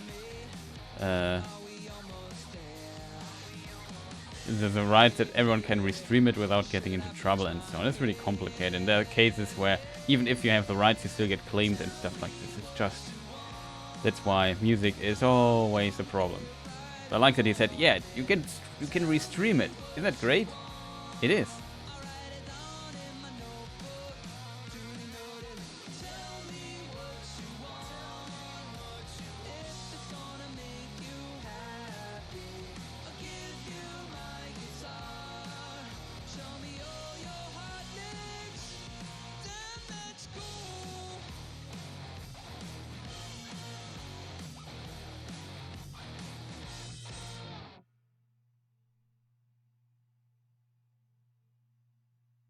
That was so amazing. Thank you, Rivers and guys, for that. Both the song and the game released tomorrow on PC, Nintendo Switch, music streaming platforms, Twitch soundtrack, and a limited edition 7-inch vinyl on IM 8-bit. All right, well, right now, let's turn to a game that we announced last year at the Game Awards. Endless Dungeon. Amplitude.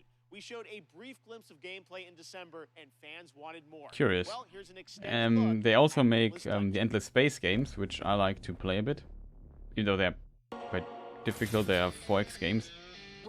And was bought by Sega, the studio. Yep, all of them. Rule number 1. Certain weapons work better on certain monsters. Learn it or die. Oh, option B then. Then they make like sometimes games in different genres. They're always called Endless something, and then I think their universe is connected. It's kind of cool. And yeah, the 4X games are called sci-fi turn-based 4X games are called Endless Space and Endless Space 2, which are both fantastic games. Just like that. But also steep learning curve. Watch your squad. Even if you've got the guns, the turrets, and the crystal, you can't do everything by yourself. If you fight alone, you die alone.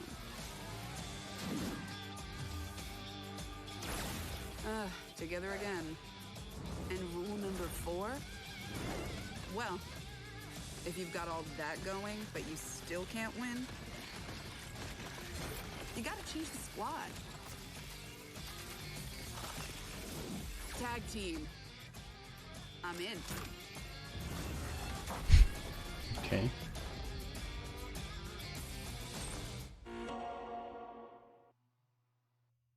It's also on Steam. What are you guys doing good. tonight? If you're lucky enough to have a PS5, you're probably getting Not sure if ready to that's play interesting. Ratchet & Clank Rift Apart. I've been playing it and having a ton of fun. Well, later today, the team at Insomniac is going to be doing a special launch stream Nice, on Twitch. I can claim something. I got a drop. Marcus and Mike.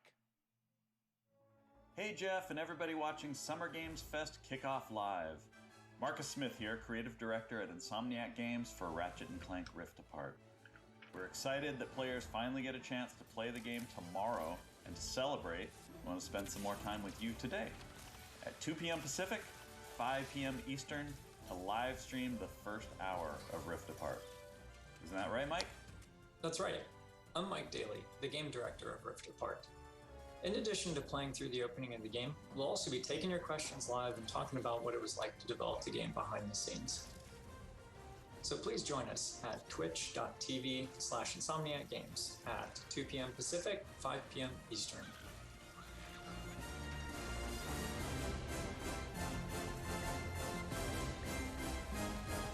Interesting that they show the first hour of the game. That usually gives them shows that they're very confident about it. But so far, the reviews of this game say it's the best Ratchet & Clank game ever made. So, joining us. Why did you want to take on this role? They came to me with this phenomenal idea and had proposed that I play Anton Castillo, the leader of Yara, with this big vision and dream for his country.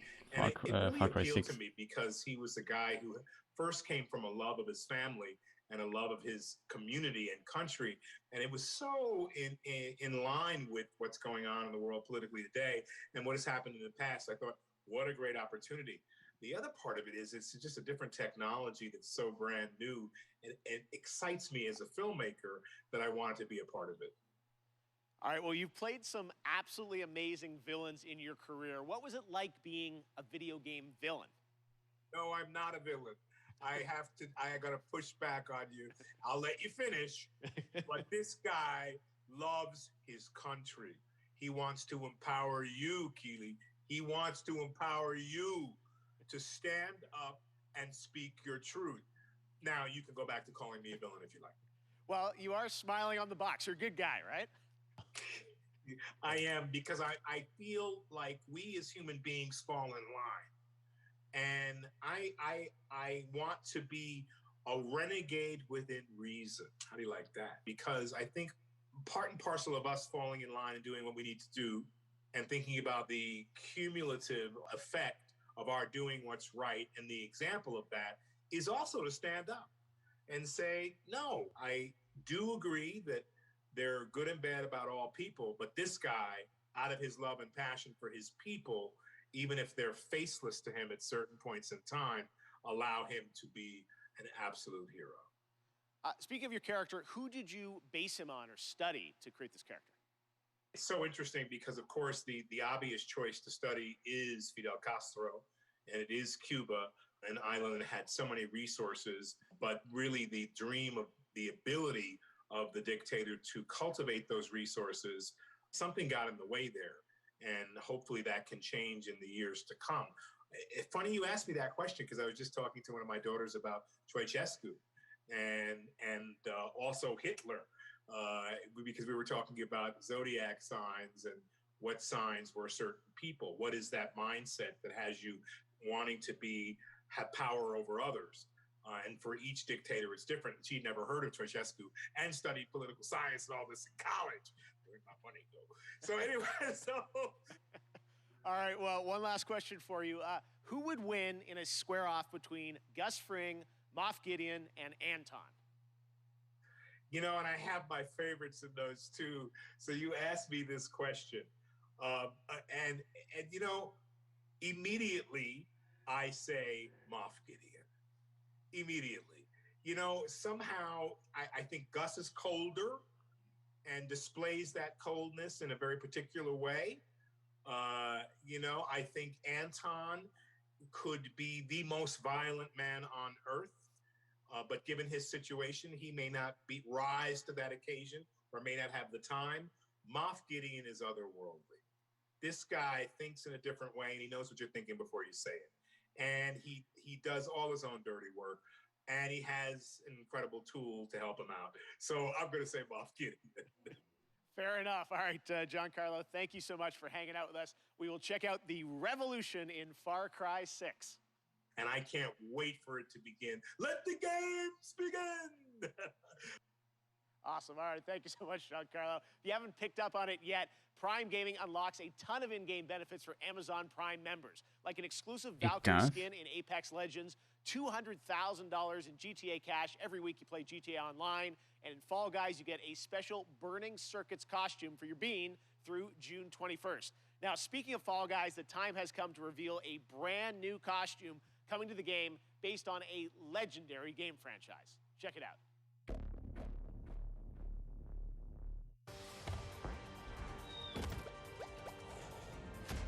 That is 2B, right? No. Is it? The Fall Guy version of 2B? Or am I stupid? I think it's 2B. Kind of funny. I think it does her a bit an injustice.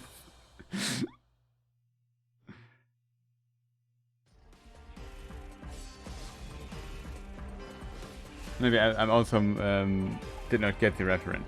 Looks a bit like 2B though. As a Fall Guy character. You said she didn't sell with a commentary. Do you speak about the Dungeons and Dragons passage a few minutes ago? Sorry for answering or asking so late, but I didn't want to talk over the interview there. Organizing the clash is my way of uncovering hidden talents, and hopefully this time, getting a vision to glow again. Your opponent is new to the clash, but he has quickly become the dark horse of the tournament. The vision What? is missing. The sounds of nature turn into a clamor of noise during stormy weather. Well, for in-game, this looks pretty good, I have to say. Like the style. Clouds high. The birds come. Ah, that's Genshin Impact. Ah, I remember that one. That's free on So today we've announced games, a publisher on Epic Games Store right now. So why not announce a But it's probably not a developer game for too? me. I think it's Joining also me now are an Dave MMO Anthony and Jason thing. Blundell from the newly formed Deviation Games. We know you guys well from all your amazing work over the years at Treyarch and Call of Duty Black Ops, but what can we expect from Oh your yeah, new they studio, formed a guys? new studio, right? Thanks, Jeff. And look, Jason and I, we've been mates for donkey's years. And we're like an all-married couple, Jeff. And we've been working together for decades. And we've worked on some huge franchises. You know the games. You know, they've done well. And but we thought, you know, when you're working on those franchises, the long-established IPs, you're working within very, very tight constraints creatively about what you can do. So we thought, after all these years, you know, what if we deviated? Yes. So that's Deviation Games. Okay. So Jeff, just trust me, all bets are off. From All right. day one, we got complete financial security to work with creative freedom and time, not just to make a brand new IP, which is what we're doing, but a groundbreaking new IP with innovation at its very core. And the team at Deviation Games, the culture we have is really, really simple. There's no place for ego. It's the best idea that always wins, and that's Deviation Games. All right, well, big ideas from you guys as we would expect. Now, I know it's very early and there is nothing to show on the game today, but can you tell us a bit about what kind of game you're making? What can we expect? Yeah, I mean, you're very right there, Jeff. Very early, but a lot of exciting stuff going on. So essentially, we spent the last year building the team, right? And so what we knew was we wanted to collect passionate, creative, collaborative people and bring them together kind of under one roof. And that's what Deviation Games is. So yeah, we don't have anything to show right now, but that collaboration, that imagination is going on, and we're going to have something that's going to, I think, leave an indelible mark in the industry when we come out. All right, well, with you guys involved, as I said, we're excited about it. There is one more piece of the puzzle, though, that you want to reveal today, and for that, let's take a look at this. So when these dudes are from, I think, also former Call of Duty makers, and it's kind of interesting. They're not the first one who of name splitting of some of the Call of Duty makers. The stage has changed. Blue of PlayStation, so you're partnering with PlayStation. What can you tell us about that partnership? That's right, Jeff. And the partnership with PlayStation, it's all about quality. From Think about Respawn games, project the Titanfall and so on, quality. also former Call of Duty our devs, team of not deviators just that we have devs. back in the studio. Oh, we're doing Endless this for you. Dungeon. We are Okay. so proud of you. And the partnership with Sony, it's very, very simple. I mean, God, just look at the track record of consistency, of high-quality games that they do. It's hit after hit. It's award after award. And now we've been part of this process and we see how they do things. Yeah. It's really clear how they're managing to accomplish that. So we couldn't be more proud to expand PlayStation's portfolio, which we're going to do in a very, very significant way. I mean, let's just face it, right? Sony rocks, and they get our kind of brand of crazy, so we're very happy with this partnership. All right, so Deviation Games, PlayStation, brand new IP, a mega IP, it sounds like, coming in the future. Is this an exclusive for PlayStation, or will it come to PC too? It's an interesting question for me. Thanks a lot, Jeff. Awesome. All right, Dave, Jason, thank you. But like I said, Respawn Entertainment also, by the, I think it were the CEO, was some of the founders of Symphony Performance. Infinity Ward back in the day, and they just went over to made their own studio and are associated now with EA a lot. I'm not sure if they're owned by EA.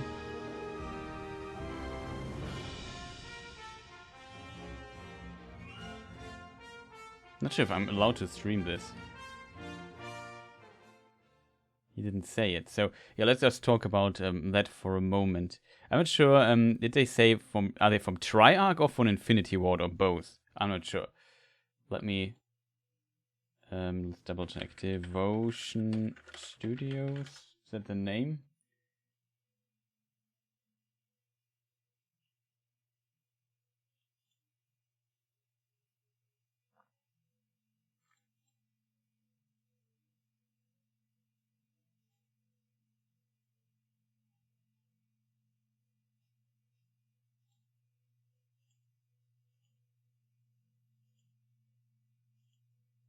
No, not devotion, it's deviation or something, right?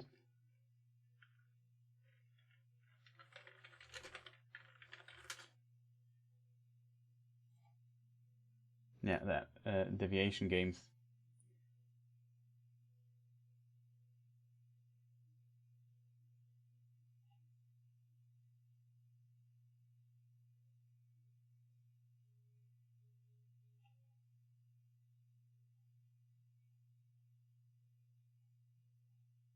Kind of interesting what they will be developing.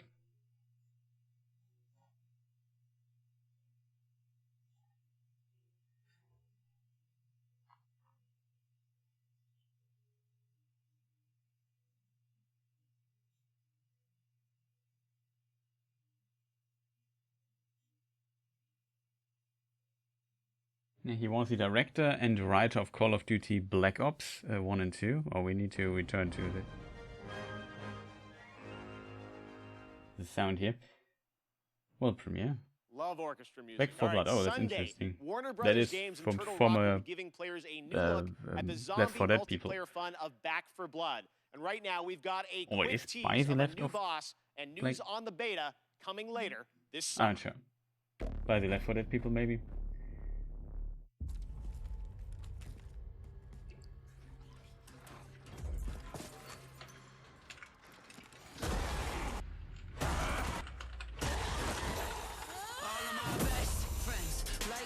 From the creators of Left 4 Dead.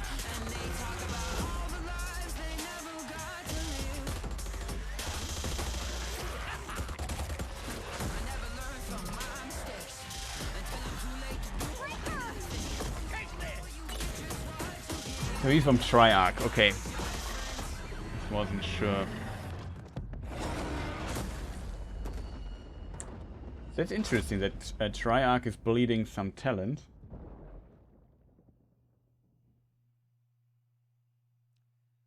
One of the things I'm most passionate about And he is was getting you guys executive access to play more producer for games Black at Ops home. Call of Duty. Last year, Black Steam and Ops 1 Xbox 4. did incredible demo events around Summer Game Fest, and this year, Steam's Next Fest starts next Wednesday, and Xbox is back again to do an ID at Xbox demo event, which I'm announcing right now. It starts on Tuesday, and it's completely free, no badges required. One of the games I'm most excited about in the lineup is Tunic from my fellow Canadian Andrew Scholdice. Here he is to give you a little sneak preview of the brand new demo, which you can exclusively play on Xbox starting on Tuesday.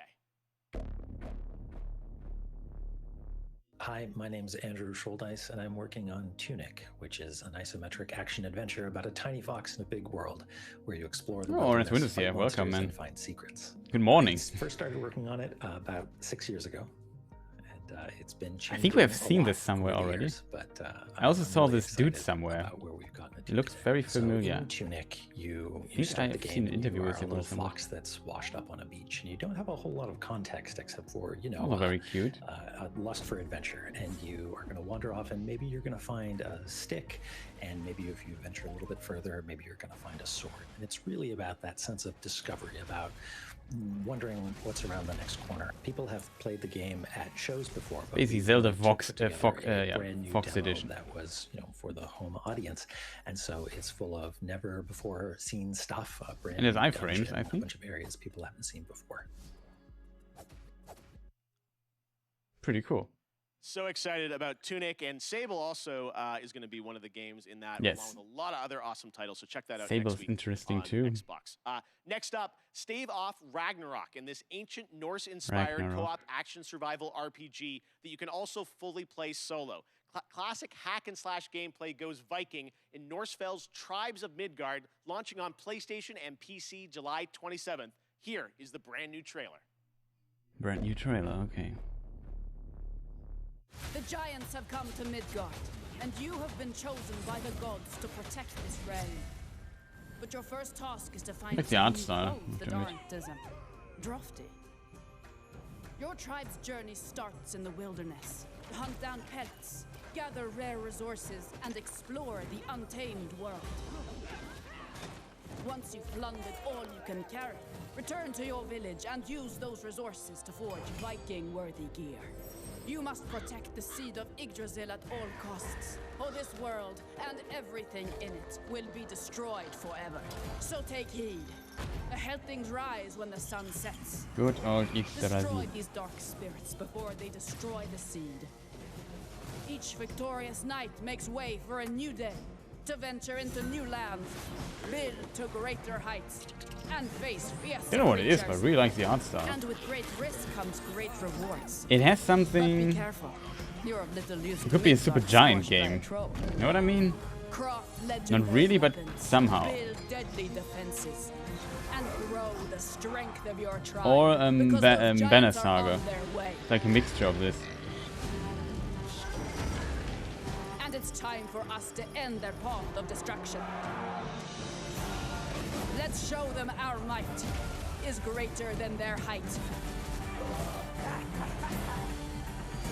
As the saying goes, Valhalla can't wait. Tribe of Midgard. Not bad. Art style, great. Could be fun. That's great too. Comes for PC. That's in of itself great. Who's ready for some Evil Dead? Yeah, it seems really people aren't We the announced Vikings this right game now. last December at TGA, Evil and Dead now the it's time game. for an extended look at the gameplay. To tell us more, let's turn it over to my friend Tim Willits from Saber. Hi, Jeff. It's great to see you. Today, I have to look we up have some something really extended quick. footage of The Evil Dead, the game. We are excited to show you this, and to help me explain it is Bruce Campbell. Thank you.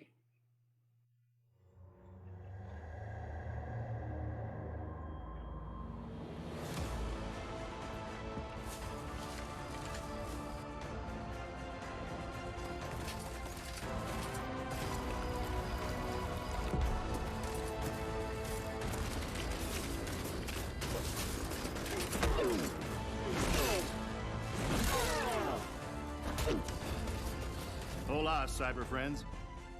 I'm Bruce Campbell. You know me as Ash Williams, the dude who saved the world from evil. I'm here to bring you the lowdown on the upcoming Evil Dead, the game.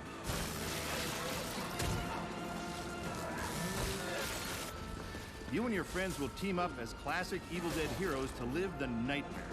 You'll use savage finishing moves or tear evil a new one. Or, if you're not into the whole save the world thing, we have another option.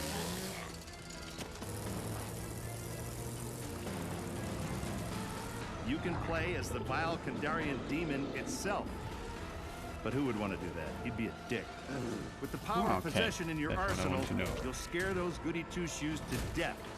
Literally, you can do that if you're a dick. Whether you choose the path of evil or righteousness, you'll be throwing down in places you've seen before. You'll collect pages of the Necronomicon, uncover Nobi's lost tapes, and track down other legendary artifacts. When you've grabbed enough, you'll use a spell to send the Kandarian son of a bitch back to the hellhole it came from.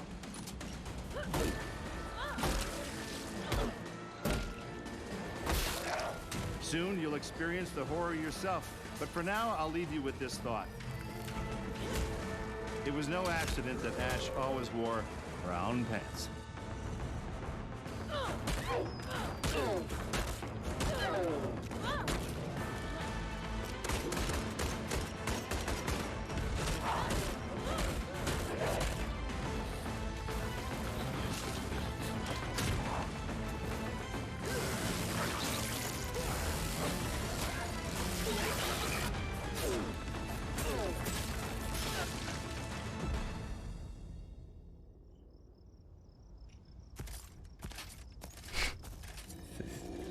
Thing.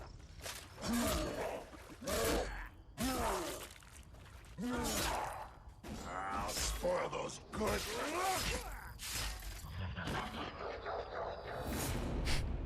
Okay. Yeah, I just had to look something up because, yeah, let's not talk about German youth protection laws. This is extremely special.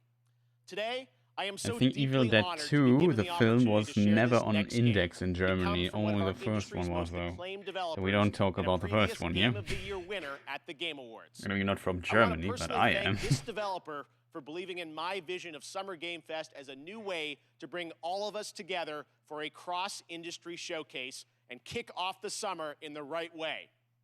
So, without further ado, please sit back and enjoy this truly spectacular world premiere. Okay, now It is finally time. Elden Ring. Come on. Elden Ring. Okay, I have a sound prepared for this. Elden Ring. It burns. Yeah. Oh, Elden Ring, it burns. The tarnished will soon return, guided by grace once lost.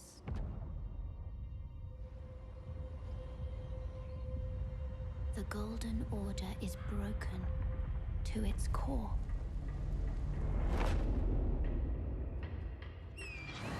Just recognize the design of the gauntlet at the beginning. I knew it was Elden Ring.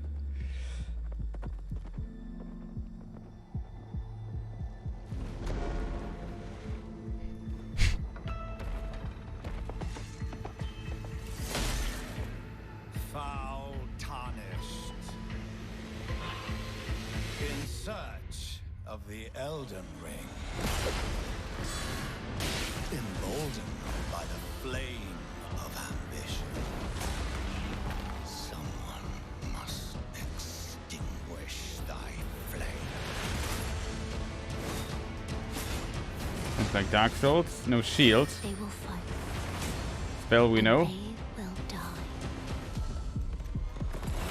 In an unending curse.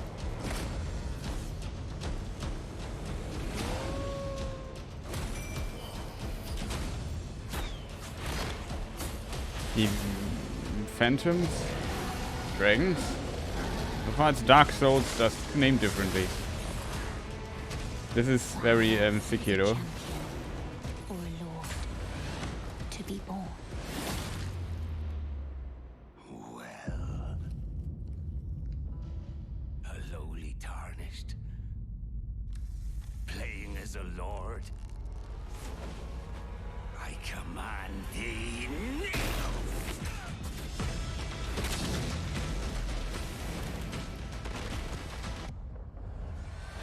Uh-oh.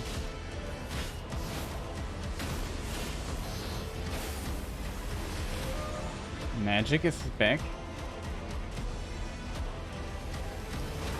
One place look like Yolanda.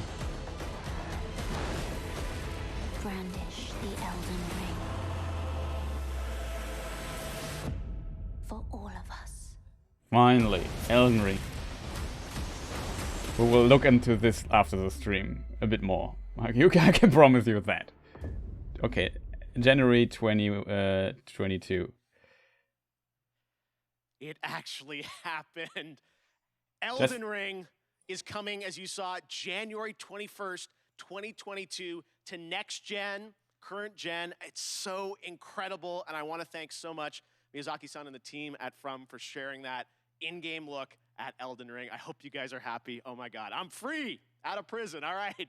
And that's going to do it for Summer Game Fest Kickoff Live. Thank you so much. Just to repeat it again, what we think about Elden Ring. Watching around the world, it means so much to me. Summer Game Fest continues all weekend with Netflix Geek Week and Prime Matter tomorrow, Ubisoft Forward on Saturday, and Xbox and Bethesda on Sunday, Square Enix as well. Head to summergamefest.com for the full and complete schedule. And this is really just the kickoff to summer and a ton of other amazing events that I'm fully supportive of, and I'm very excited to see what they have in store for us as well.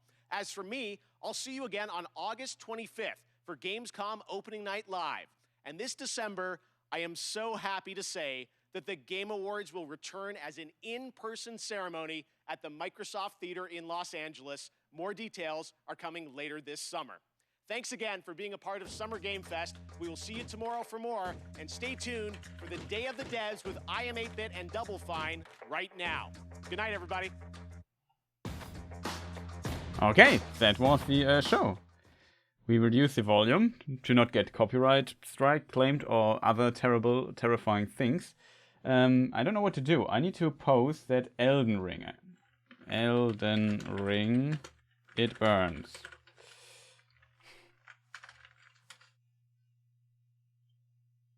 Well, that's That's a Dragon Punch. Wait, that's Tim Schafer. Best of independent games, brought to you by Double Fine and I Am 8-Bit. We've been putting on the show for 9 years, believe it or not. Usually in person here in San Francisco, people can come for free and meet developers and play great games and listen to music and have a great time together. And we can't wait to get back to that. But until we can, we're going to still keep bringing games to you so you can check them out via this magical digital medium that we have here. We put out the call for submissions, and people from around the world sent in their Expected games. June In fact, for this year Elden was Ring. a record number of submissions. So Days of Death is bigger than ever.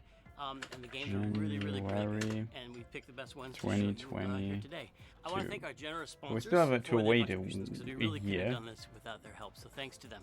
I always get so inspired when I see this collection of games because the talent and inspiration and creativity on display just makes me really excited to be part of this art form and industry, both to make games and to play He's them. from I just LucasArts, feel really excited afterwards. So I hope originally you made appreciate some it. of the So great please enjoy. LucasArts games, Monkey Island, Day of the Tentacle and stuff like this. I'm not sure.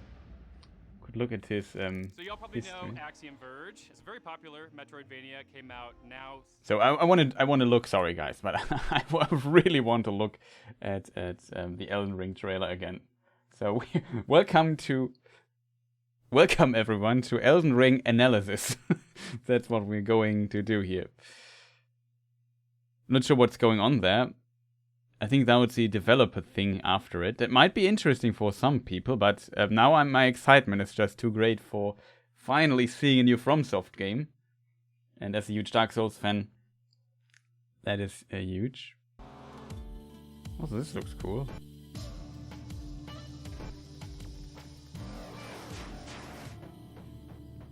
Axiom Verge 2. Huh? I'm really excited to share with you some new details about Axiom Verge 2. Pretty cool.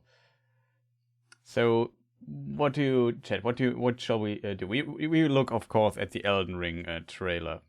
The question is, where can we find it? Elden Ring reveal.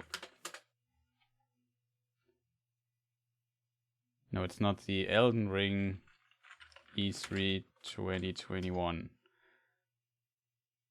It will be difficult to find. There should be a trailer somewhere up. So where could we find it? It is, I think, published by Bandai Namco. So let's find the official Bandai Namco channel. And as a result, we might find an Elden Ring trailer. Maybe, it's channel, it's wrong. Bandai Namco America. Maybe? Is a trailer there? I'm not sure. Is Elden Ring? Who's the publisher? I think it's Bandai Namco, right? Yeah, and FromSoft publishes itself. An Elden Ring channel. Maybe they have their own channel, because, I mean, come on, it's Elden Ring. Elden Ring news, that's wrong.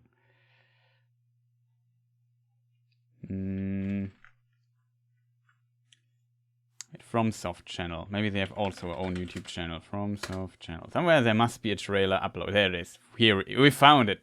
Chat, we found it. It's the Japanese thing, but I think that works. Wait, where is...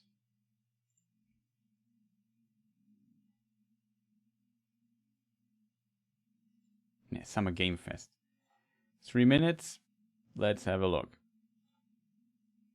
Do we have a higher resolution? We have. We go for maximum resolution for maximum details. I hope it's the right trailer.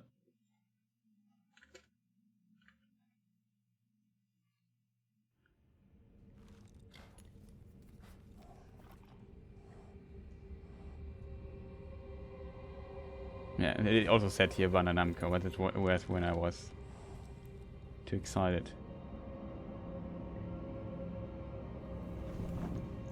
The tarnished will soon return. It reminds me a bit of the Emerald Herald from Dark Souls 2.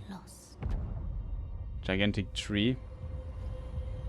Yggdrasil reference, maybe. Order is broken when it comes to mythology. to its core. What's interesting in this scene already? To its core. You see those people here? They're standing but don't move. The camera just zooms out. But the fire moves. It's like they are frozen here on the ground. You see this? They don't move themselves, but the fire moves and the tree moves. Kind of strange, isn't it? This could be like an armor set or something from Dark Souls. You can summon your horse or your whatever that is. Horned horse. We also see like you are relatively free in parts. So that's my biggest concern, is that the open world stuff doesn't work. Like probably it's just like a classic event in the world, you know what I mean? Could you not go back on this? Could you not go back on the stream a bit? Or do you think I should go back to the stream a bit? Do you mean the developer stream?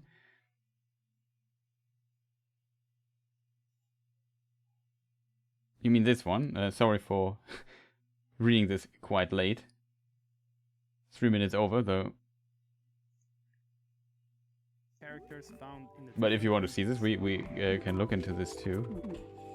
Oh, sorry, that just when you were looking for the video before. Oh, that was what you mean. Yeah, I probably should have let the stream go and I don't know what you mean. Okay. But now we are. So you're also happy with looking a bit at Elden Ring. So yeah, if you look at this, the landscape. This seems to be a cutscene though. The landscape looks like you can traverse there relatively freely. It was the same at the beginning of the trailer. See this here? See a huge area where you can maybe traverse freely. It's maybe open worldish or more open world than it was before. Let's return to where we just were. It also seems big. My worry is that it's a bit empty and not that interesting, but it seems like areas like these look like level designed, and that's usually where I see FromSoft's biggest strengths is like having good and interesting level design, environmental storytelling and so on. But this looks like it's not free, it's just like in classic Dark Souls area. The monster design here, which is not unusual. By the flame of ambition. And boss fights. Thy flame.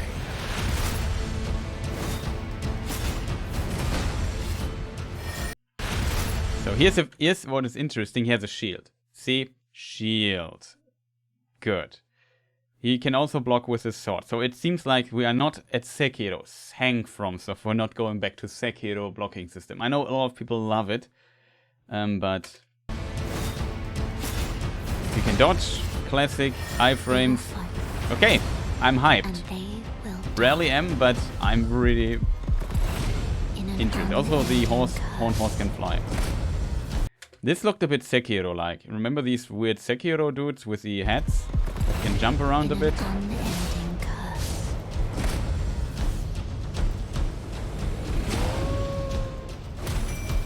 New bonfire. There was like an item, and you summon people there. I'm not sure if these are NPCs, the blue phantoms, but they were always in Dark Souls 3 and Dark Souls 2. In Dark Souls 1, I think not. There are no blue phantoms, but there are blue phantoms. Usually the blue phantom is when you get invaded or something, you can call them and they protect you. If you are on a certain covenant. Dragon and fire. Was this lava there on the ground? No, it's just fire on the ground. Okay. There's some ruins here.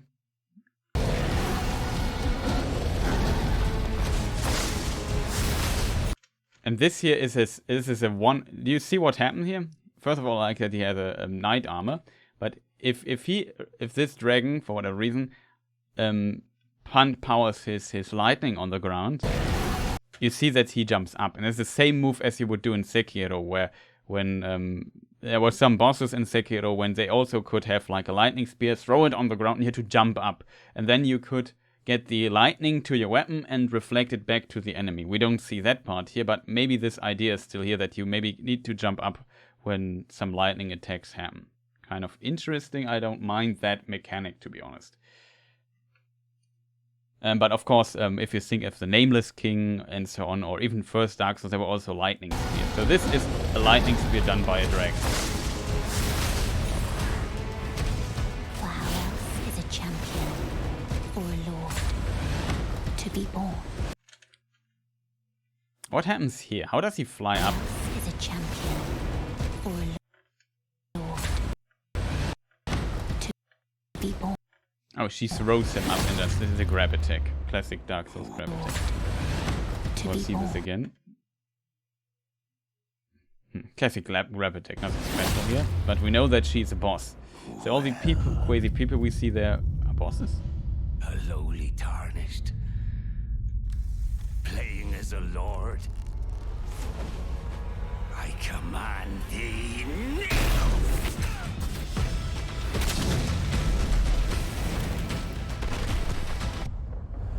Enemies. This reminds a bit of the style of this place of New Londo, Iresil from Dark Souls 3 or something. Curious what's going on there, but maybe it's just inspired by it.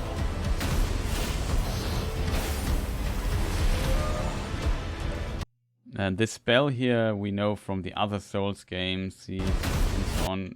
This seems like you can upgrade, magically infuse your weapon for a moment or something with a special attack. Maybe they add something like this, like weapon arts with magic or so. Who knows? This is a spell I think we know also from at least Dark Souls 2 and 3. I mean, I'm wrong. And we have this thing here. You get also, as always, some Norse mythology vibes here. There was a king in the background. Who might this king be? Is this Gwyn? It would be really a big twist, like if this game is somehow related to Dark Souls itself, like it's a different, I don't know, not timeline, but I don't know what. Somebody broke the cycle or whatever, and then we have in a parallel universe something like this. Would be interesting if it's related. I don't think so, but maybe it just references some old stuff. He doesn't really look like Gwyn, to be honest, but.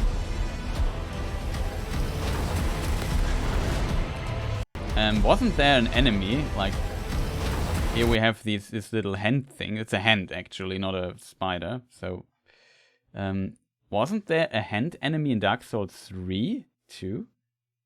I think there was. Brandish the Elden Ring. For all of us.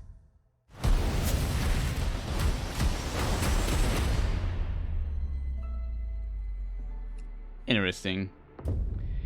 It looks very Dark Soul-esque. So we have a release date. It comes to Steam. That's the most important news for me is it comes to Steam. That's where I will play it. Also PlayStation 5, PlayStation 4, Xbox Series X, Xbox Series S, and Xbox One. So it's a cross-gen title. And just remember, if we go back to this Battlefield release stream, I said if they want to release it anytime soon, the game, which I would expect at some point, then my suggestion would be that we see a trailer at this E3, just because this year, the Xbox One and PlayStation 4, it's most likely a cross-gen title, so it can't be off too long anymore, else we have the same problem as Cyberpunk. Yeah? Cyberpunk is a next-gen title, but it was released for last gen too, and that was a big problem for this game. In addition, so they should have just developed 1 year longer on it and release it as a next-gen title, exclusive for PlayStation 5 and Xbox Series X and S and so on.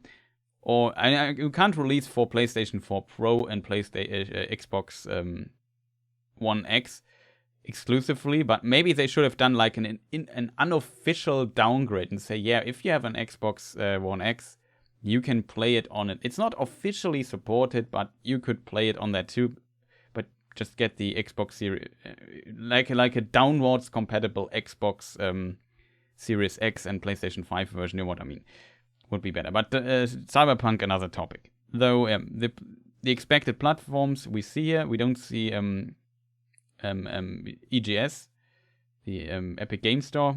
I'm a bit surprised by that. I would expect a big release like this also come to Epic Game Store. But yeah. Can't complain too much about it. On PC it doesn't matter too much, to be honest. I mean, I hate the exclusivity, so I would prefer that it's not exclusive to Steam either. It just comes out wherever you want to play it. Even, I don't know, to GOG or something. But yeah. At least you can play it, I think. So there's that. Pretty, yeah, that's pretty huge. In case people want to watch, the trailer here, can post it in chat too. Don't have to look out for it. Maybe there's a different one, but it's in English anyway. And you can watch it in 4K. So this is already a statement. Is it 4K 60? It is 4K 60. So we have a trailer in 4K 60 FPS, and that is what I expect from this game. You can get, if you have the hardware for it, play it on 4K 60. So happy right now. Yeah, I'm also quite happy. I mean, I've played a lot of Dark Souls in my life. Like Dark Souls 1 alone, I've played almost 1,000 hours. Even though I'm still bad, but that's how it is. And it's one of my favorite games of all time. Dark Souls 1, and I also really like Dark Souls 2, which I've played 700 hours or something. Dark Souls 3 I've played the least, I think. No, not the least. The least I've played Demon Souls. And maybe Bloodborne, even though I really like Bloodborne. It just happens that I hate the performance of Bloodborne. It's 30 FPS. It would be like a PC version or something, or a port for it. 60 FPS would be great for Bloodborne. Or a PlayStation 5 version that has also 60 FPS or something would be really great. Hope they do this one day. Also, I had I didn't have a PlayStation 4 for a long time. So when a friend of mine had the game and he went to vacation. It was many years ago. It was closer to release of it, and for a few weeks. And I borrowed his PlayStation 4 to play Bloodborne on, and that's how I played Bloodborne. It was pretty nice. And then later I got my own PlayStation 4 Pro and I could play it there. But yeah, I played through it relatively close to the release of the DLC, I think. And then had some weeks to play through it on a borrowed PlayStation 4. But it was fantastic. Really liked it. I didn't like the frame drops though, but that's another story. I mean, I played PlayStation 3 Dark Souls 1, so frame drops are also real in that game. But technically the games of FromSoft have gotten better over time, I have to admit. So Dark Souls 3 is technically a really good game. Even Dark Souls 2 was already a much, much better game technically than like when it comes to frame rate and settings and so on, than the Dark Souls 1 PC port. So FromSoft, well, learned their lesson over time. Yeah, so is there anything you people want to rewatch there? We have this woman here, and she could be like a guide, similar to the Emerald Herald from Dark Souls 2.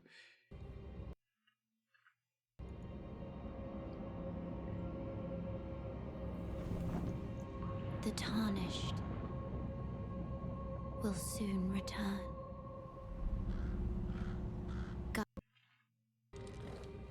Here there was a scene I was looking for. No, it started with this. Let's look from the beginning. There was his gauntlet on the ground, or his, yeah, not a glove. I don't know why that is, but I could watch the trailer over and over, lol. Yeah, we already have a few times. We definitely know a few things from this. There is a horse you can ride. It's more open worldish, wider areas. It's bigger, so maybe you can ride a horse. I assume they might have taken inspiration to some degree from Breath of the Wild. I know that Breath of the Wild is not the only open world game, but I think it's an open world game that does certain things pretty well, and as a result, it is quite.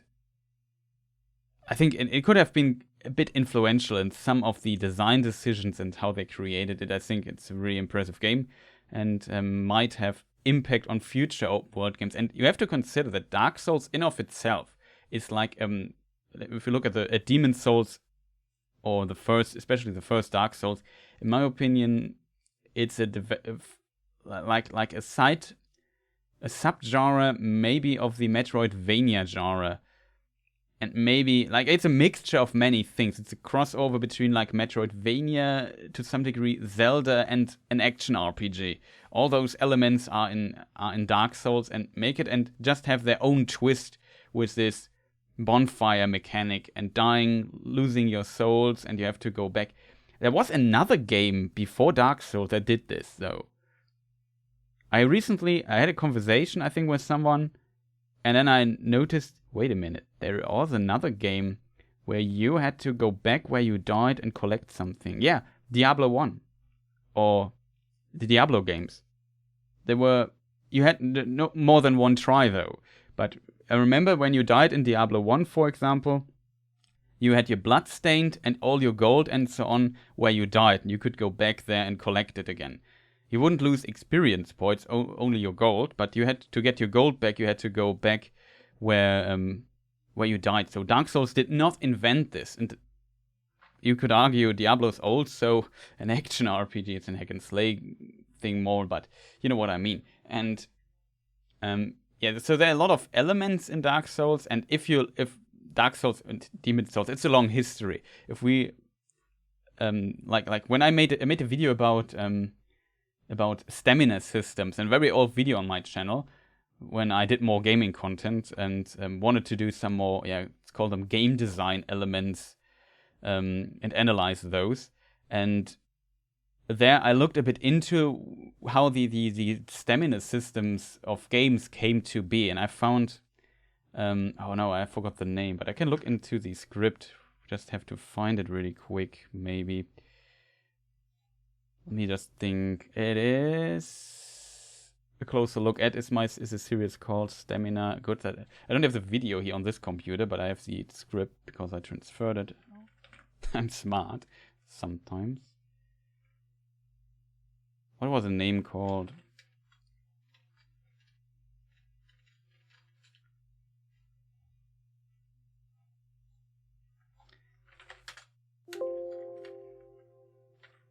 No, I know how I find it faster. I go to it's an Electronic Arts game. Fascinating. It's from the 80s. Electronic Arts.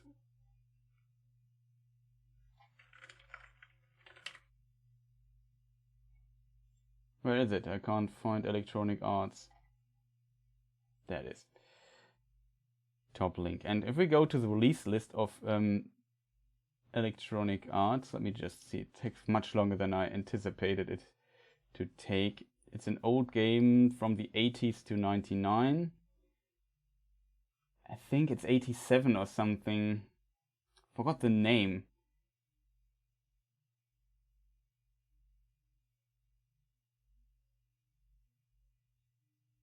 Okay, they did more games than I expected in the 80s. Oh, I'm screwed. Maybe somebody knows what I mean. It's a fighting game, basically, where you have like different dojos and have to fight against other people. And it had an interesting design idea. Yeah, Budokan, the Martial Spirit, that's the name, from 1989 by Electronic Arts.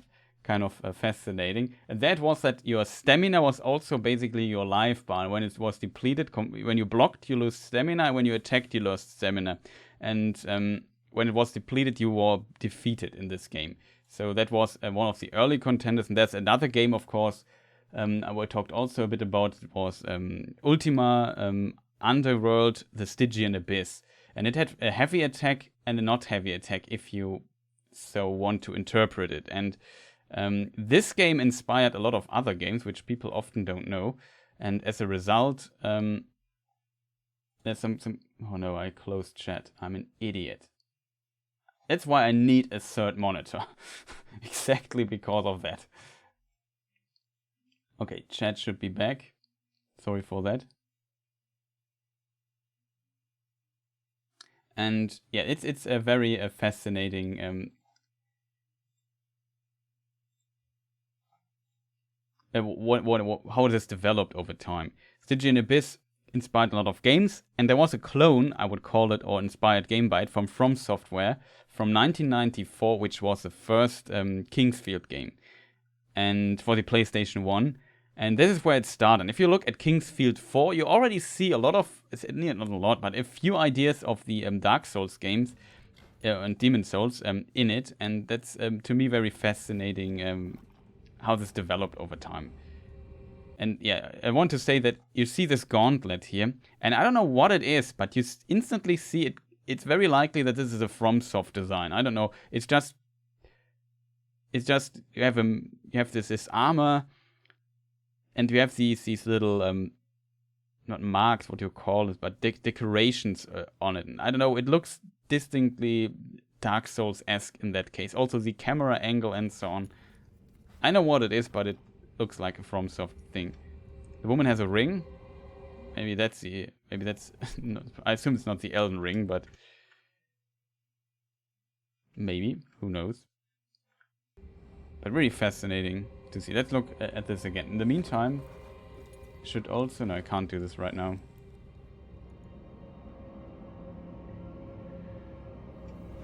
Yeah, but the tarnished. The voice is different, but it sounds familiar. The voice actress we probably have heard before. By grace, once lost.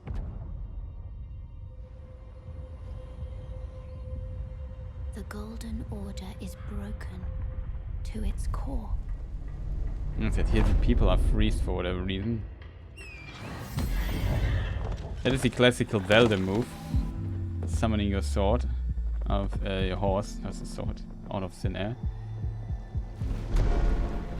This also gave me some Shadow of the Colossus vibes, but the design was far more FromSoft.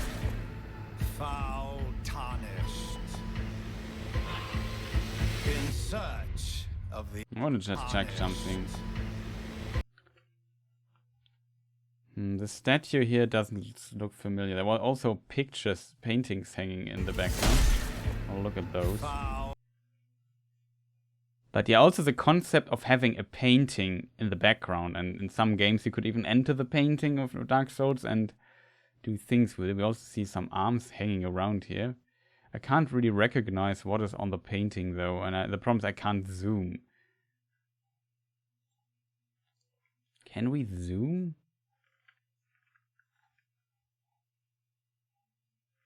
No, it just gets bigger. The stuff I probably would need to load this into a different program to get a proper zoom here.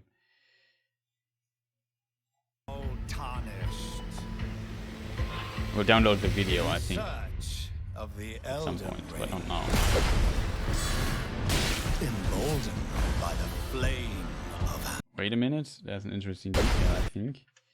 I don't know what happened there, but in Souls you always had this stagger mechanic, you know what I mean? So for the flickering going on, it's always happened at this resolution. Do you see the flickering? You don't see the flickering, only I see it, okay. Of the Elden Ring. So here, you see this is like in Dark Souls 2, for example, if you guard break an enemy or if he's staggered, you can do like a finishing animation and so on. There was also, I think, part of Bloodborne. By the flame. But it's very clever. Even the sound is from Dark Souls. Someone must extinguish thy flame.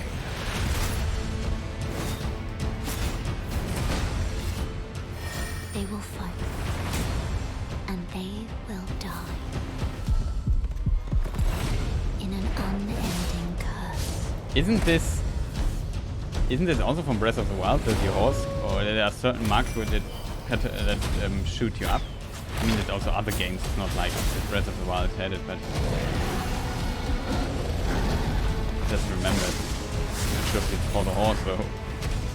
The horse did a double jump there. Did you see this? Look at the horse. Also arrows right away. So many information here. This boss looks cool, by the way. To be born. I think I skipped something that I wanted to show. Arrow.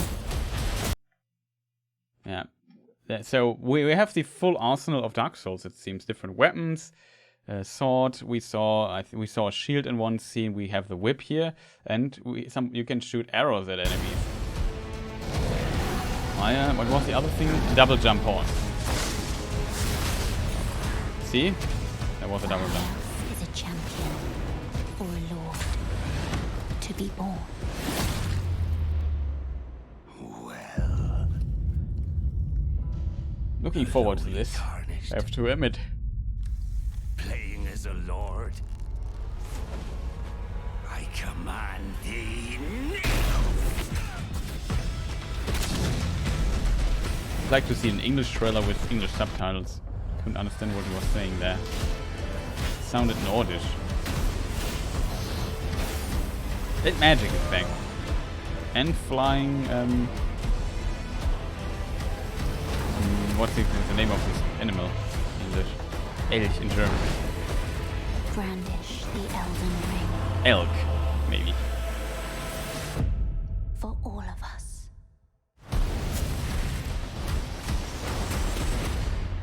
This dude looks kind of crazy. Okay, excited. 21st of January 2022. Looking forward to this. So yeah, we already know what we you can already get out your calendar if you don't plan to play this yourself, which I doubt, I assume. But yeah, on this day we will play this game. If I'm not getting hit by lightning or anything in the meantime, I don't know. We will definitely play this. Looking very, very, very, very forward to this, I have to admit. I mean, when was Dark Souls 3 coming out?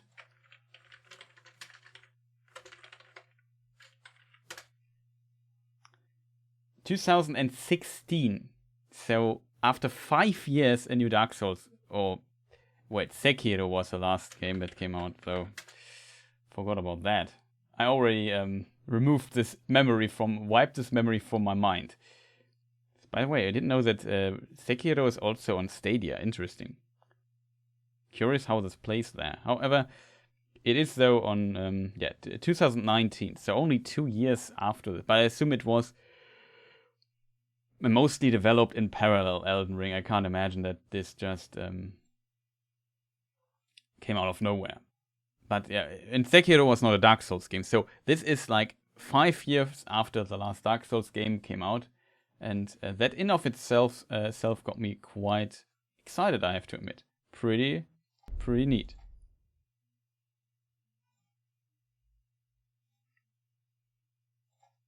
Okay, so let's have a look at what's going on here in the meantime. Even though I would say I will end the stream in a moment. See, my voice is already giving up. A lot of talking. So what I can show you, shoutouts to the people, it's already talking, to the collider.com. So let's just discuss this here on stream really quick. It's unrelated E3 news though, but let's read the headline here. Published 41 minutes ago, probably 2 hours ago. The Lord of the Rings gets anime film with the War of the Rohirrim about origin of Helm's Deep. Interesting, isn't it? So I can link this in chat. I already did this ago, but this might be interesting for some people. Should have... Wait, let me just edit the link here. As counted as Twitter impression. We don't want to give Twitter too much credit here, even though we tweeted it already. So Helm's Deep. So what is the most interesting takeaway from here?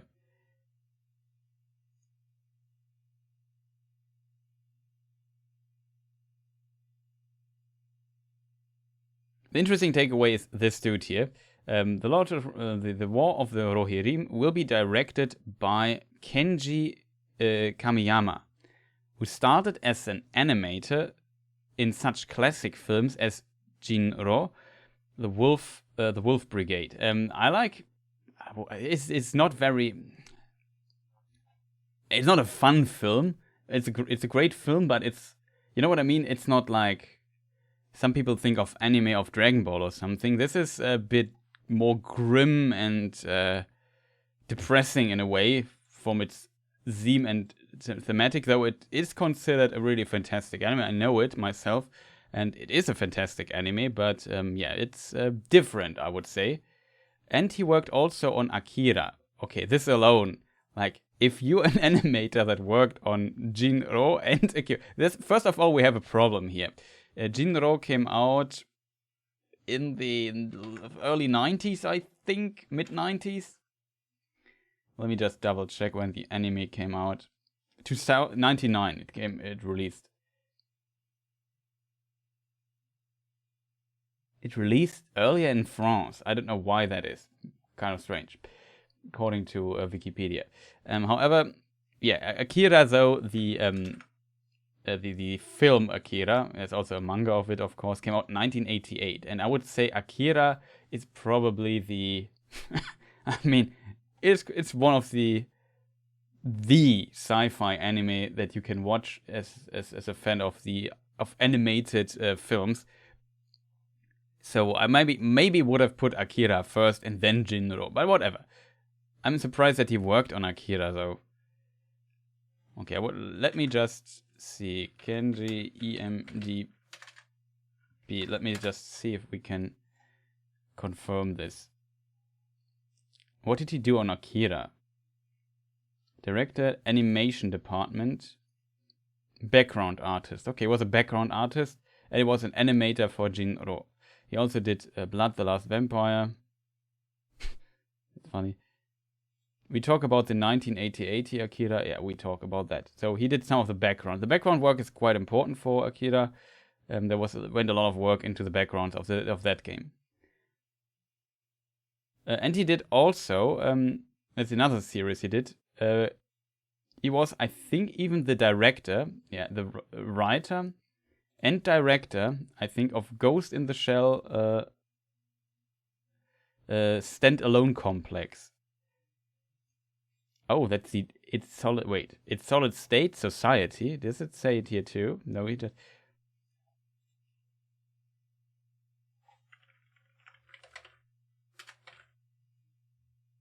Yeah, here it is. Okay, you found it. He also for the series. So I don't know Solid State Society. I only know Ghost in the Shell standalone complex. Ghost in the Shell in of itself, from 1995, which is not listed here. Maybe he was also an animator on that. Nope.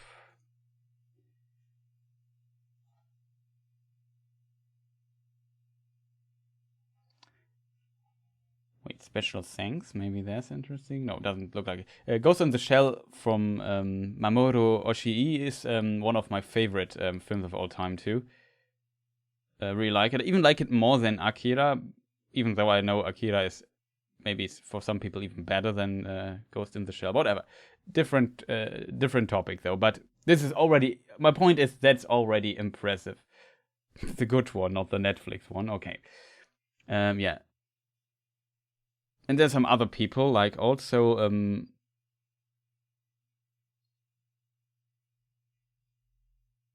people from other series, like Will Matthews, the Dark Crystal stuff doing, which also looked pretty interesting. I'm not too big into series, so I don't care about this. But point is, this in and of itself is alone. So just taking the information, the origin of Helm's Deep, that is interesting. Because Helm's Deep was built, if I remember correctly, 100% sure. It was before it was called Helm's Deep, it was the Soothburg, as the Rohirrim would call it. And it was built by Gondor.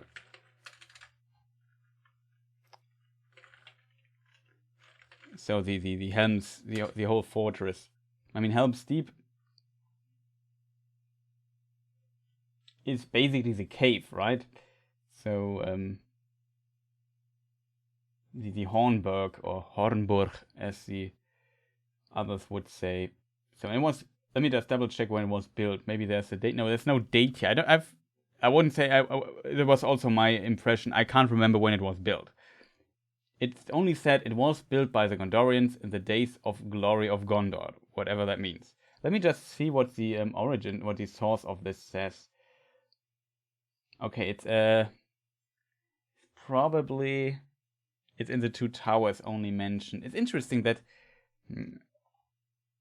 it may be for another video in the far future, finding out more about this. So I would maybe there's a book called the Treason of Isengard. Maybe there we find information about the writing process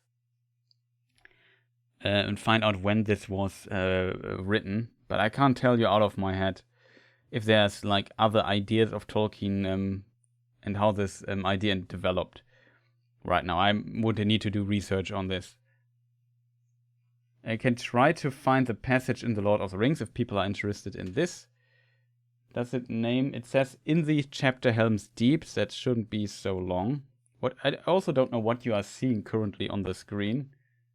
Oh, you see the what do you call it? Headline. Let me just see if I can find it really quick. I have a digital version of Lord of the Rings 2, just for cases like this. Where is it? Helm's Deep.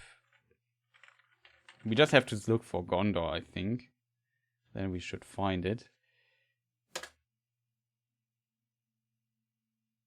I mean, it's a Lord of the Rings content creator. I should maybe give you some more information that is interesting. That's the Houses of Healing. That's not good. Sometimes the document here needs a time to load everything up, and then a search is a bit delayed. There it is. Okay, here it is. So who does that? At Helm's Gate, before the mouth of the deep, there was a heel of rock thrust onwards by the northern cliff. There upon its spur stood high walls of ancient stone, and within them was a lofty tower. Men said that in the far-off days of the glory of Gondor, the Sea Kings had built here this fastness with the hands of giants. That's an interesting little detail. I really need to make a video about this. The Hornburg, or Hornburg, it was called, for a trumpet sounded upon the tower, echoed in the deep behind, as if armies long forgotten were issuing to war from caves beneath the hills. So that is, you find it in Helm's Deep. Let me just, in the chapter Helm's Deep, relatively at the beginning, like 4 to 3 pages, I guess, depending on your versions. For me, it's on the 3rd page of chapter 7 of the Two Towers, called Helm's Deep, just in case people are interested. Sorry also for reading this quite badly. But yeah, that's kind of interesting to see a show like this, even though I think the topic is vastly interesting. I have to admit that. But yeah. So, looking forward to this. The following problem exists, though. So they call them the Sea Kings. This indicates that this was built early, when they came. I mean, the Sea Kings is usually, in my mind at least, a reference to Numenor, and when they came. When the Numenorians in exile made or founded Gondor and Arnor, and as a result, this might be a second age. However, if we look into our history memory of Lord of the Rings, we know that Rohan was founded when Gondor had no king. You remember that time when Cirion and Eorl had this alliance, and Eorl came to help them against I think it was the Balgoth. I'm not sure how they are pronounced, to be honest. And yeah, this was Third Age 2510. So, considering that the Third Age is only 3020 something years long, and that's pretty much at the end of the Third Age. So Rohan is a very, very, very, very young country in Middle-earth. So if they talking about the Rohirrim, and considering that it's the origin of maybe the Hornburg, this would not really fit, because the origin of the Hornburg lies at least multiple thousand years before Rohan was even a thing. So there I see some conflict, if you know what I mean. And yeah, I don't know. That's interesting. I'm also let me just see here. Standalone anime features one of the legendary figures of Middle-earth, the ninth king of Rohan, Helm Hammerhand. So, okay, it's about Helm Hammerhand. That was my second suggestion. Helm Hammerhand, or Helm Hammerhand, as we would say it Old English, was born 2691. So, I'm too bad at math to do this, to calculate the difference live, but yeah, the Bilbo's birthday is 3rd Age 3001, so this is 310 years before Bilbo celebrated his birthday, so multiple centuries earlier. However, this is not necessarily the origin of Helm's Deep. Maybe it is, though, because of different reasons at this time and so on. It's a complicated topic what they mean lore-wise with this and how, but it seems like they stick to the Third Age and want to explore how Helm Hammerhand. That's also how the Hornburg had the name Hornburg, and before it was named Susburg, or Susburg, if you want to pronounce it Old English. And yeah, that's a long story. I made a video about Rohan where I also tell this story, how this probably was named, and this was in the Great Winter. I can't tell you which date it was. No, I can tell you exactly what date it was. The name came after 2759, so 2759 Third Age. Then the name changed to Hornburg because of Helm Hammerhand. And that is also yeah, the date when Helm Hammerhand died. But kind of a legend was created there, and this is yeah, what happened to all the Lord of the Rings stuff. So very interesting to see this, to explore Helm Hammerhand, which is a very interesting character in my opinion, and a very tough time, a grim time. And you can definitely do this in one film, I think. We also maybe learn in the film why he's called Helm Hammerhand, which is also a pretty cool story in my opinion. He's quite Hammerhand is quite the king, I have to say. The name is fitting for him, let's put it that way. So yeah, very interested in what they are doing with this series here. So yeah, I don't know what is going on here. Some other games. We can maybe show you some moved footage here in the background. And I don't know. I'm not sure what's coming up next. Okay, I can't show you because I need this here. So next, we can look here at the schedule thing, and I also need to convert the times here. I don't know what this is. The Guerrilla Collective.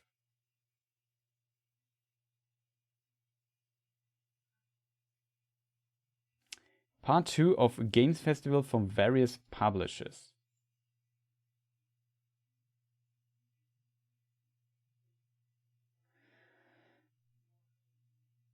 Seems like to be mostly indie publishers though. Oh, okay. We might want to see this because Ghost Runner is listed here, and Sable 2. That are two games I'm interested in.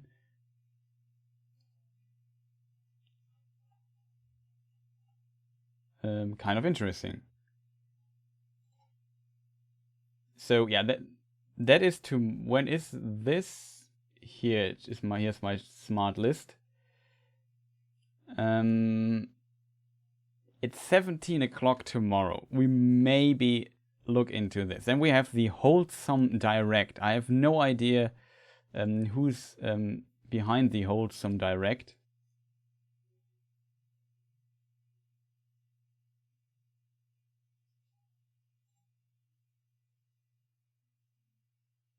I assume also some indie games.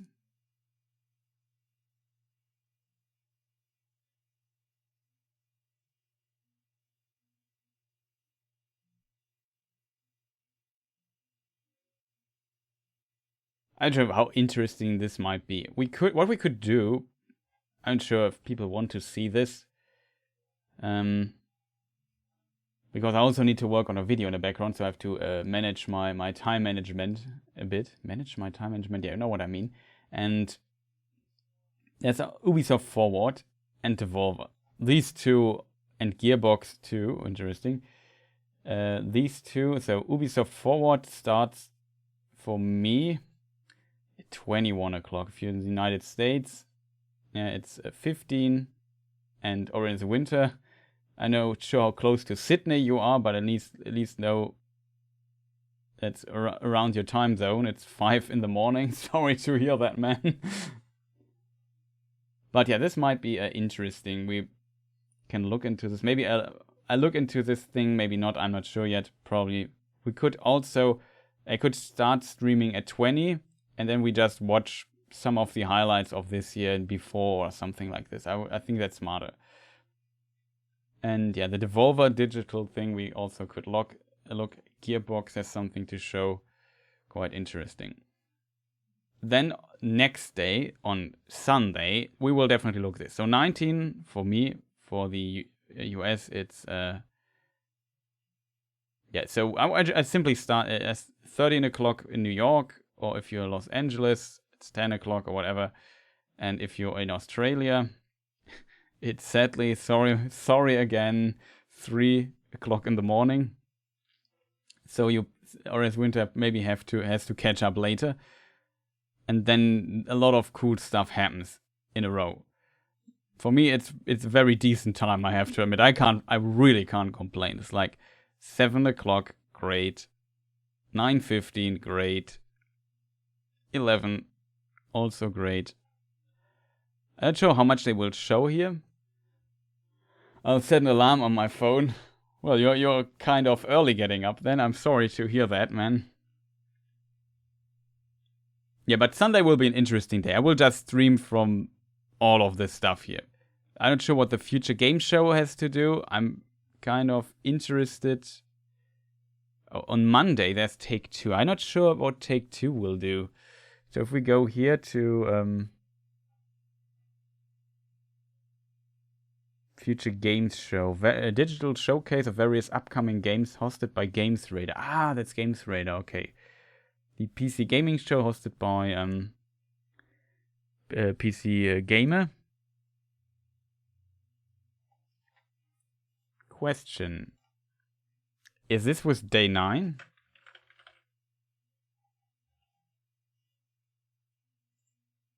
Maybe the other show, the future game shows day by day 9? I'm not sure. No, Laura Bailey does it. Okay. Also okay with that. Usually the PC gaming show is done by our friend, though. I'm not sure. We will find out. Back for Blood, there's like a PvP showcase. But yeah, we will see.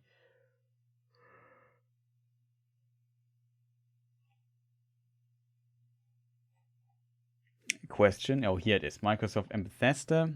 PC gaming show. Why is in this list the Square Enix stuff is not listed? I don't know why that is. There's also Capcom on Monday.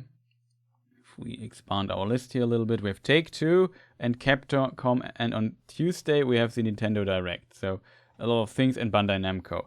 These are the things we will definitely watch, and here you see the times for all of this. So yeah, we'll probably stream on Sunday. We will probably don't play games and just watch stuff. If we have something to do in between. I like early start anyways. I want to catch your coverage live and not on replay. Can't wait to see Back 4 Blood. I was a huge fan of Left 4 Dead, so I'm hyped for that. I can imagine that a lot of people look forward to Back 4 Blood. I also played a bit of Left 4 Dead, but it wasn't gigantically huge. It was often a game I played at when back in the day when you did LAN parties. We sometimes played that. It was always fun. But it wasn't pretty hardcore into the game. I know there's like a lot of nuance that you can learn in this game, and to do very challenging runs and so on. Take-Two limited run games, especially if you do the PvP stuff.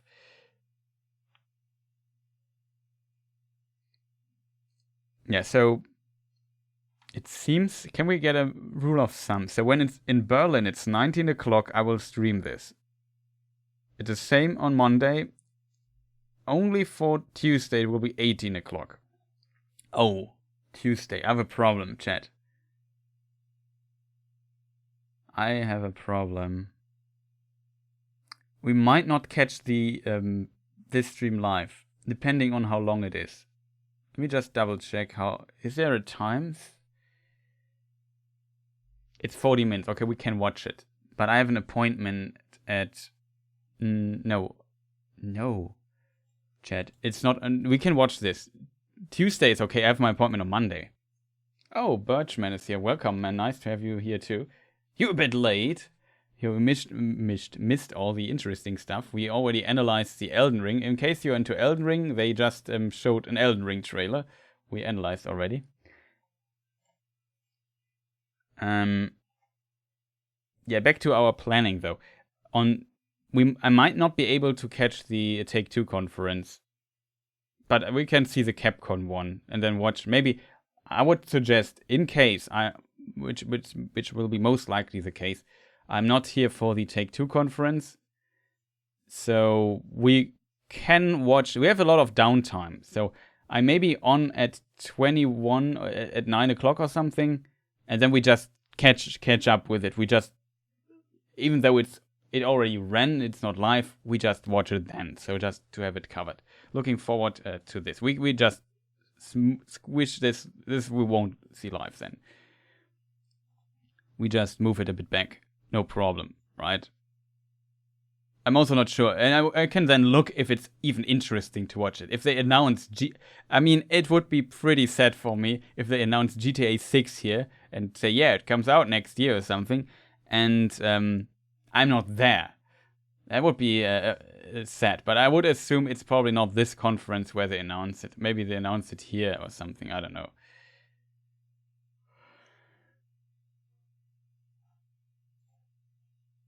The reason is, sorry for yawning here, the reason is Take-Two, where are you here? Panel for Take-Two Interactive about diversity, equity and inclusion. I have no idea what this means.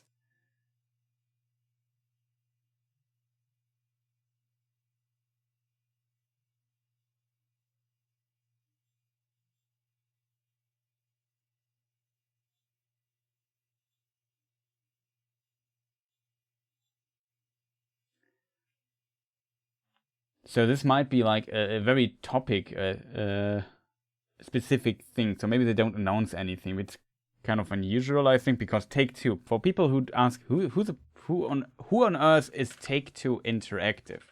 So yeah, Take-Two Interactive are is a very big video game company that I don't know. Let me just see. What is the net income?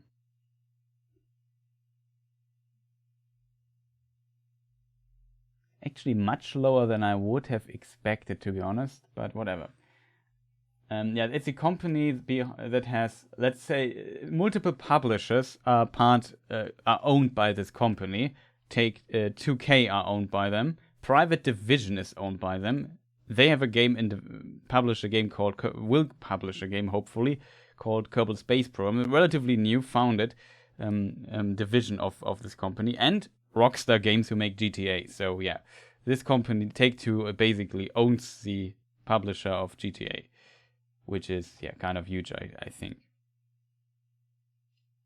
And I'm very curious when new GTA comes out. Not gonna lie.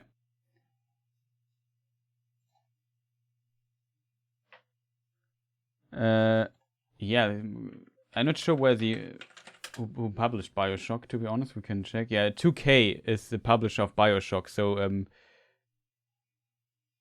me just see. BioShock Infinite also 2K. Yeah, 2K Games, and 2K Games is owned by Take-Two. So if there's a new BioShock game, it's also with them, but it seems like they only have like a panel. I'm late because I'm brewing some beer. I hope I'm yeah, that's a good excuse, I think. No problem at all. Are you into, Birchman, are you also into Dark Souls or Souls games and RIP Irrational games? Are you also into Souls games then, and are also excited for Elden Ring? Because we here in chat definitely are. Yeah, Capcom has its own presentation. There's also a YouTube channel already. Oh, it's also... Don't play just the video when I just move forward. This is Rachel Quirico, aka Seltzer. She did, I think, Overwatch esport for some time as a host or something. So she's, I at least know her. Not personally, but have seen her on events and moderating stuff and so on. So she seems to be the host here for Capcom. Quite exciting. And it shows like Capcom has something to show when they come on and say, hey, we have games to show. And yeah, my prediction, we've talked about it, would be fantastic. If just imagine they announced Street Fighter 6. Wouldn't be that the most awesome thing ever? What is about Bandai Namco? Here on this list we have Bandai Namco after the Nintendo Direct. Is this here reflected? Yes, it is. Presentation from Bandai Namco. Yeah, we already have this here. Bandai Namco. Yeah, here it is. Games will also have focused events, so something they will show. Just Cause 5. It will also be fun. But yeah, looking forward to all of what is coming in the future. Doesn't have 2K also as something to show? No, right? Does somebody in chat know who bought Gearbox? Gearbox is also part of 2K or something, right? Or they're misremembering this.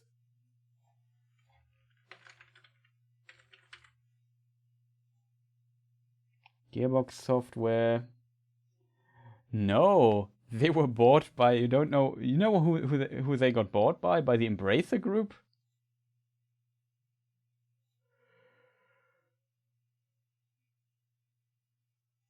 Holy moly, this Embracer Group looks scary. They have a lot of big stuff.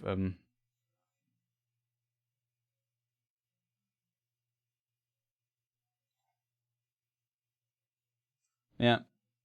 They already announced, in case you're into Borderlands, not a new Borderlands, but a new standalone Borderlands, where it is, I don't know, can we rewatch this here somewhere? Did I close it already? That's the main question. It seems like in all my excitement, I already closed the thing here already. But yeah, we can just it can just show it to you. That was weird. At the beginning of the show, they started with the voice actress of with her, Ashley Birch, the voice actress of Tiny Tina, and it seems like there's a game, a Dungeons and Dragons inspired game with Tiny Tina as a dungeon master, basically. Oh, that's too far. And it's a standalone game. Like, it's maybe a spin-off of that. It's not part of the Borderlands, but yeah, you have like dragons and can shoot with guns.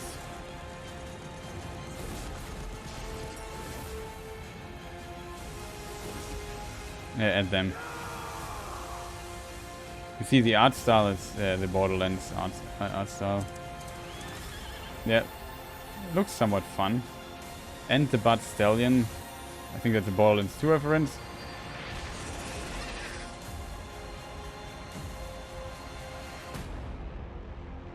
Yeah, it's called Wonderlands. And she says in the video it's a standalone. So definitely look out for that. Then Hideo Kojima was there and said he's working on a game. And there's a director's cut, a PlayStation 5 version for Death Stranding. And there's a very funny Metal Gear thing going on. Then we have seen, Sable footage here. Was that Kojima? Yeah. He just said he's friends with Jeff Keighley, who hosted the show. And he just said, we are working on something. And then he announced he had a very funny trailer with a box for Death Stranding. So there's a Death Stranding director's cut coming up. See, that is Mr. Bridges. Porter Bridges, I think is his in-game name, from Death Stranding, played by Norman Reedus. And now he sees this box here with Fragile, also a character from the game, who has a transport service. And classic Metal Gear Solid reference with a box. And I think one can hide in there. But this scene, how this is just made, how the scene composition and everything is only a thing Kojima can do. Like you see instantly that it's Kojima, even though it's not Solid Snake, but another character. You see, you just see the handwriting here. It's the same, so that's pretty cool, in my opinion. But he doesn't do anything with it. He just puts it in. And that's basically it for the director's cut, which is the PlayStation 5 version, and it's coming soon, whatever that means. We had this. This is Sable. I already posted, if you're on Discord too, I'm not sure. I already posted there about it. I need to mute the music because it's probably not safe for claiming stuff. Very interesting art style. I talked a bit about this. Inspired by the French artist Möbius, who did The Long Tomorrow, and also the Metal Hurlant comic magazine in the United States known as Heavy Metal Magazine, which inspired cyberpunk greatly and a lot of science fiction greatly. So it's a very influential work. Not many people know about, and the art style is an homage to that. And you control this character. This is a world, and kind of interesting. You see some technical or visual problems here and there. The sound design, I heard in the trailer, had some problems in my opinion. But we will find out what that is. Looks pretty beautiful though. I really like the art style and hope that's a cool game. It will be most riddle focused. I forgot how is this actress the singer called? Something Japanese something, right? Because she does music for this game. That's the reason why she's there. Tokyo something Japanese room. I forgot the name, chat. Why am I so bad at memorizing some names? Let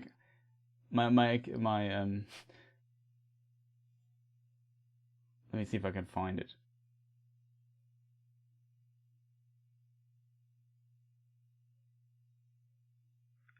Japanese Breakfast, that's the name.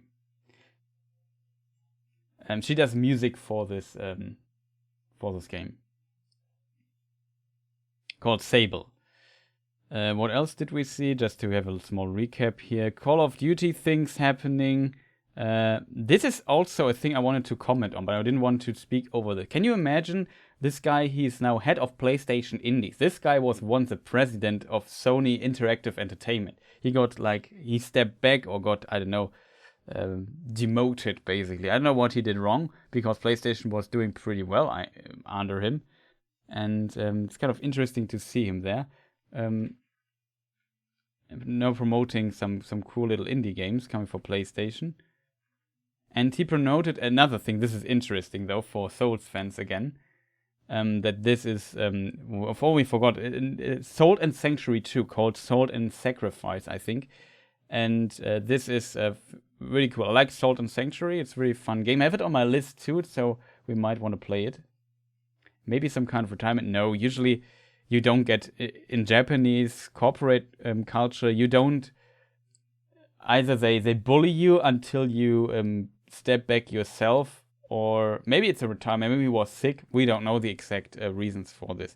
It's just strange to me that, 2013 or so, he was on the big stage as a Sony president for the for the Sony Interactive Entertainment arm of Sony, and now he's not. Somebody else has that position. So I don't know what exactly happened. Can only speculate, but I don't think that. Maybe you are right. Maybe he does some kind. I'm not sure how old he is.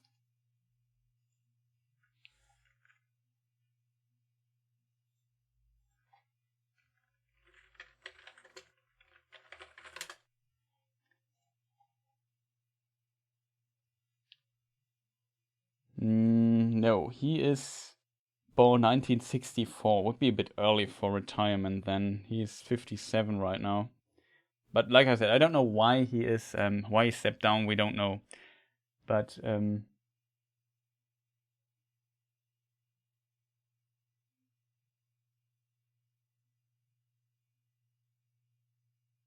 was quite popular, I think, too. But I'm not sure. Also, usually Japanese CEOs or so and so on speak Japanese, and he always speaks English, and you can understand it relatively well, considering he of course has a Japanese accent when he speaks, and that's kind of rare in my opinion. Most people have a translator with them, and he's confident speaking. So also felt that he was a bit closer to the fan base of PlayStation and so on. So I don't know. But according to Wikipedia, on 7th of November 2019, Sony announced that Yoshida had stepped down as president of Sony Interactive Entertainment Worldwide Studios amid a company reshuffle to become head of a newly formed initiative that will focus on nurturing external independent creators. So there was like a restructuring. He stepped down, and now he is now for the indie department of PlayStation, which is of course also important, but it feels a bit unusual to have such a high position and then doing something else. But maybe he needed a change in life, maybe it was too stressful. I don't know. We don't know exactly why Yoshida stepped down. I can only speculate. But it's an interesting detail in my opinion. Hope he's doing well and so on. But at least he gave us this fun game here. And Salt and Sanctuary was a really cool game. You could also play it with 2 players, so it has co-op, and that was kind of cool. So the co-op limitation was local co-op. It had no online co-op. That was a little problem. With Steam, you had the option, though. It supported with, I said it when we talked about this briefly. In Steam, there's a feature where one person can open the game and another can connect in, and you stream the game to the other person. And he can then play as a second player, like if he would be sitting next to you. It's called remote play or remote play together, something like this. Also works with Soul Calibur, and it works. I have to admit, it works relatively well. What else did we see? This is Chivalry. Hard to say word for me, I have to admit, too. I think it's always there was some beta testing going on. I did not get what this game here was.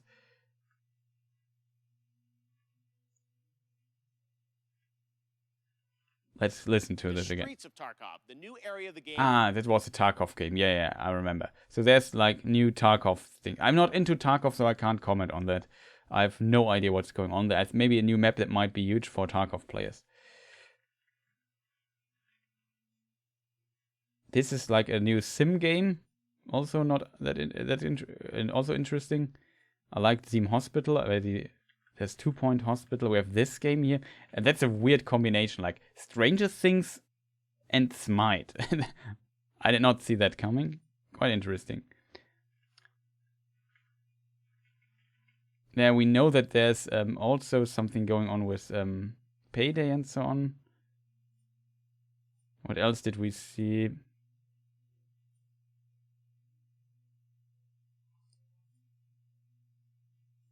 Oh yeah, here I thought this would be. Let's listen to this again. Multiplayer project in the Vampire the Masquerade universe. For their first up last year, a new Swedish company named Shark Mob released. Okay, that was a new Switch. For a moment, I thought this here is because I checked something in the background, didn't fully listen to the introduction. I thought this would be Bloodlines 2, but it's not Bloodlines. It's a different Vampire the Masquerade game that's playing in this universe. Kind of interesting.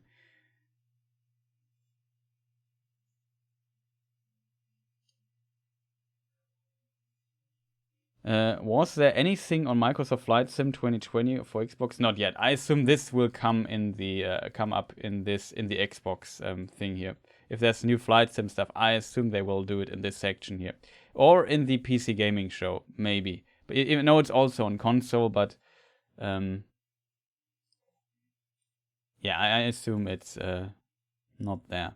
Also, there will be a lot of Rings film, an anime film by, I would say, a relatively high-profile dude. He did Ghost in the Shell standalone complex, which is quite good, and worked on Jinro and yeah, some other people about the story of. But it's not related to E3, to Helmhammer and the origins Helmhammer and so on.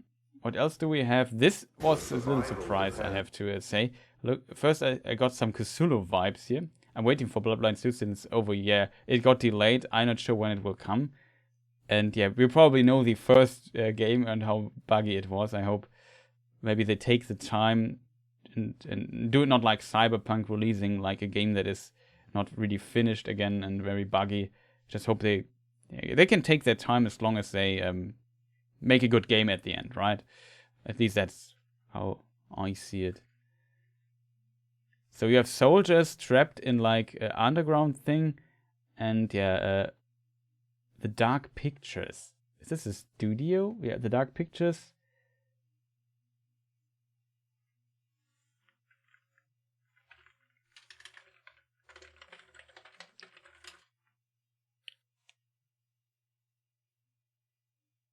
Oh, yeah, the Dark Pictures. This is related to Men of Medan. Now remember where I heard this already.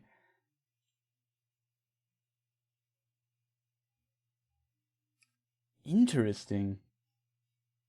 This is related to that. That's very interesting. Might be, people might be interested in this little horror thing. Didn't really like.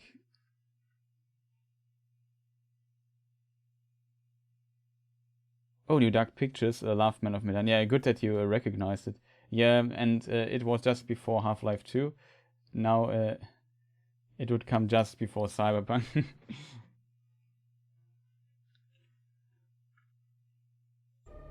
Yeah, I can imagine that. Half-Life 2, long time no see. So this might be interesting for some people. Now I see the context. This, I have to say, visually looked quite interesting, but I'm not into the Tales games. I have to say, I don't know what it is, but I have trouble getting into JRPGs. This looks really cute.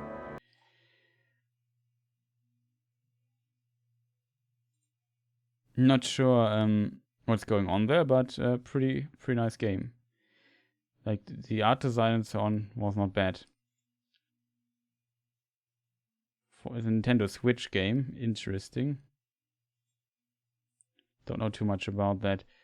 Yeah, this here also looked pretty cute. Game for Andres, I think. But then suddenly, pods from space falling onto the world. Very curious what they do with this game.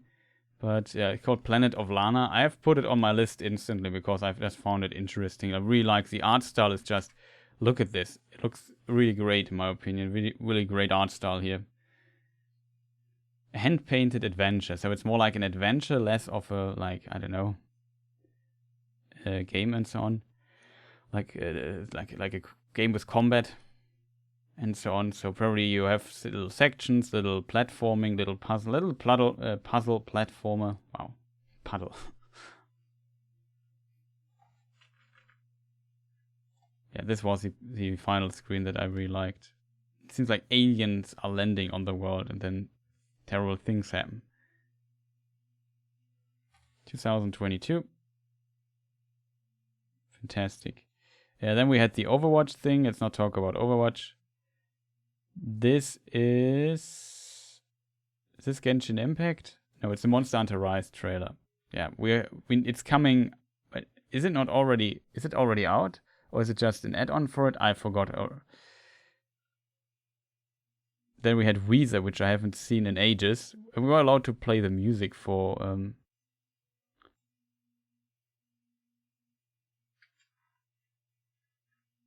Oh yeah, and another Endless game. this is the guy who portrays the villain of Far Cry 6. So Far Cry 6, also interesting. They make a new studio. They are former Triarch people, even pretty high-profile Triarch people. And it's the same with Infinity Ward. Triarch is making Call of Duty games, Infinity Ward 2. And then out of the Infinity Ward people, they formed, I think, Respawn Entertainment, who made Titanfall. And just recently, Jedi Fallen Order, which I liked immensely. And I have to admit that I hope they are as successful as Respawn, because look what great games came out of some of the higher-ups of these big Call of Duty companies just pumping out Call of Duty games. And yeah, having a new studio and exploring new things and options, I really like that. So I hope they are successful with what they do. Gus Fring, who you mean? Oh, you mean the guy for the villain, the villain, right? Yeah.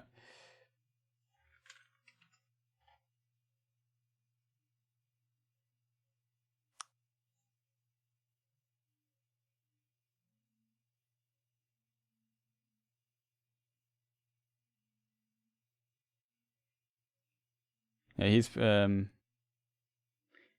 portrayed by Giancarlo Esposito. They are the same. Yeah, played in Breaking Bad too. Exactly. Yeah, no, I just want to. Yeah, of course. Like the same actor, and he portrays the villain of Far Cry 6, and yeah, he's probably pretty similar to.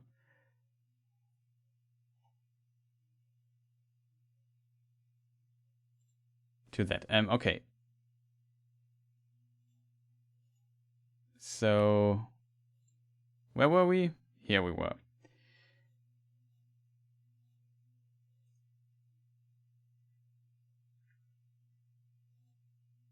They also partner with PlayStation. That is the only thing I have not a bad feeling about.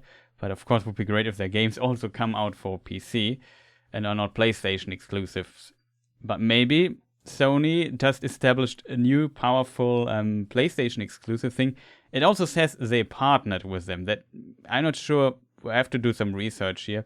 If this means they are owned by Sony. Maybe they just make 1 or 2 games for them if Sony pays them. So there could be like just a corporation going on, and not mean that they acquired. Then we have the other. This looked also, Viking game looked pretty great.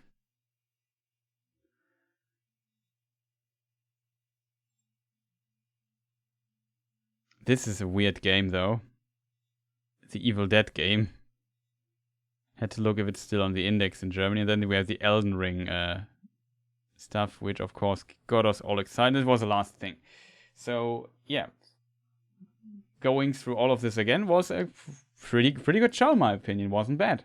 There was a lot of cool stuff. I mean, if you have, it could have been the most boring show on earth, and if you just ended, by the way, here's Elden Ring, it would save the show, because I'm just a huge fan of the Souls and franchise and most of the Dark FromSoft games.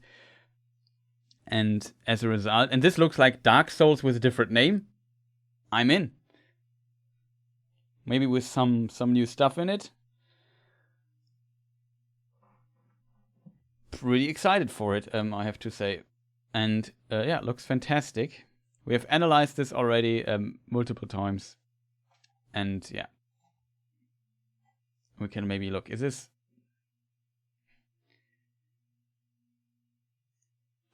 For a moment I thought it would be Oxenfree, but I think it's not.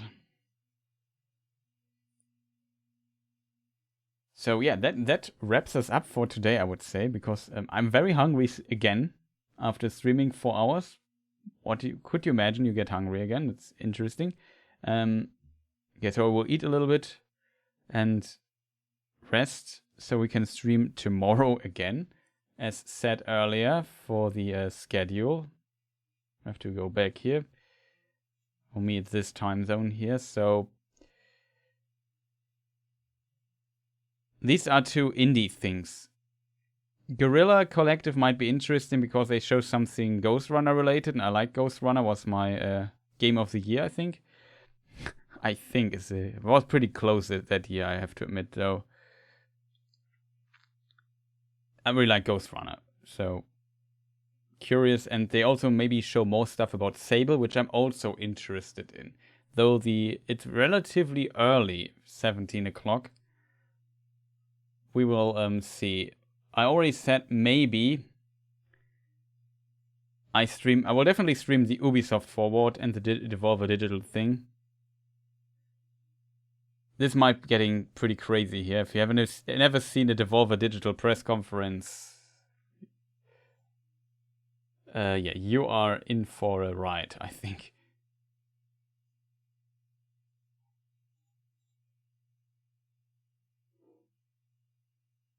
But yeah, I will definitely stream this. So maybe I start at 20 o'clock and maybe we check the highlights of these shows later. I'm not sure yet. I think this is a bit early for me to start streaming tomorrow at least. Even though it would be possible, but then I just stream this. Maybe this is not that interesting for me. So I go offline again. We could just do this in one stream, I feel.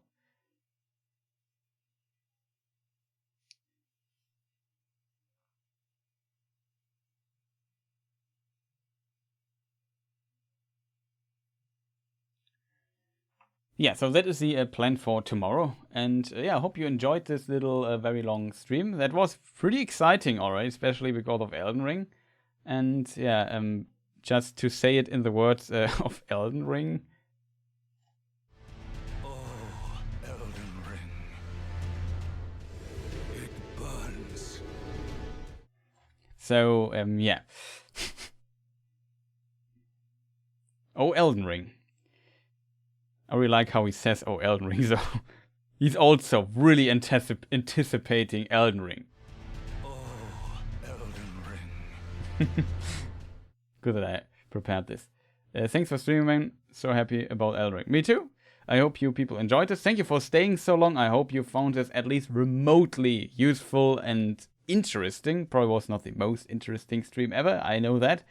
And there's a lot of competition right now because everyone and their dogs and mothers and dogs of their mothers are streaming this. So I know there's a lot of competition for restreaming this. Thank you for deciding to watch it with me.